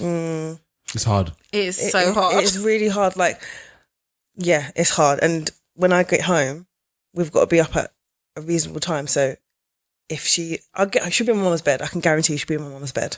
So I'll just leave her in there. But yeah, thanks, Mum. I want to salute you as single mothers. I always say that I do it with my missus, and it's hard enough with just the two of us. Just the two. I don't know how you ladies do it. You're legends. Keep up the good work. And thank you. Tupac cares if don't nobody else care. Tupac? It's a line from us. Don't know. Okay.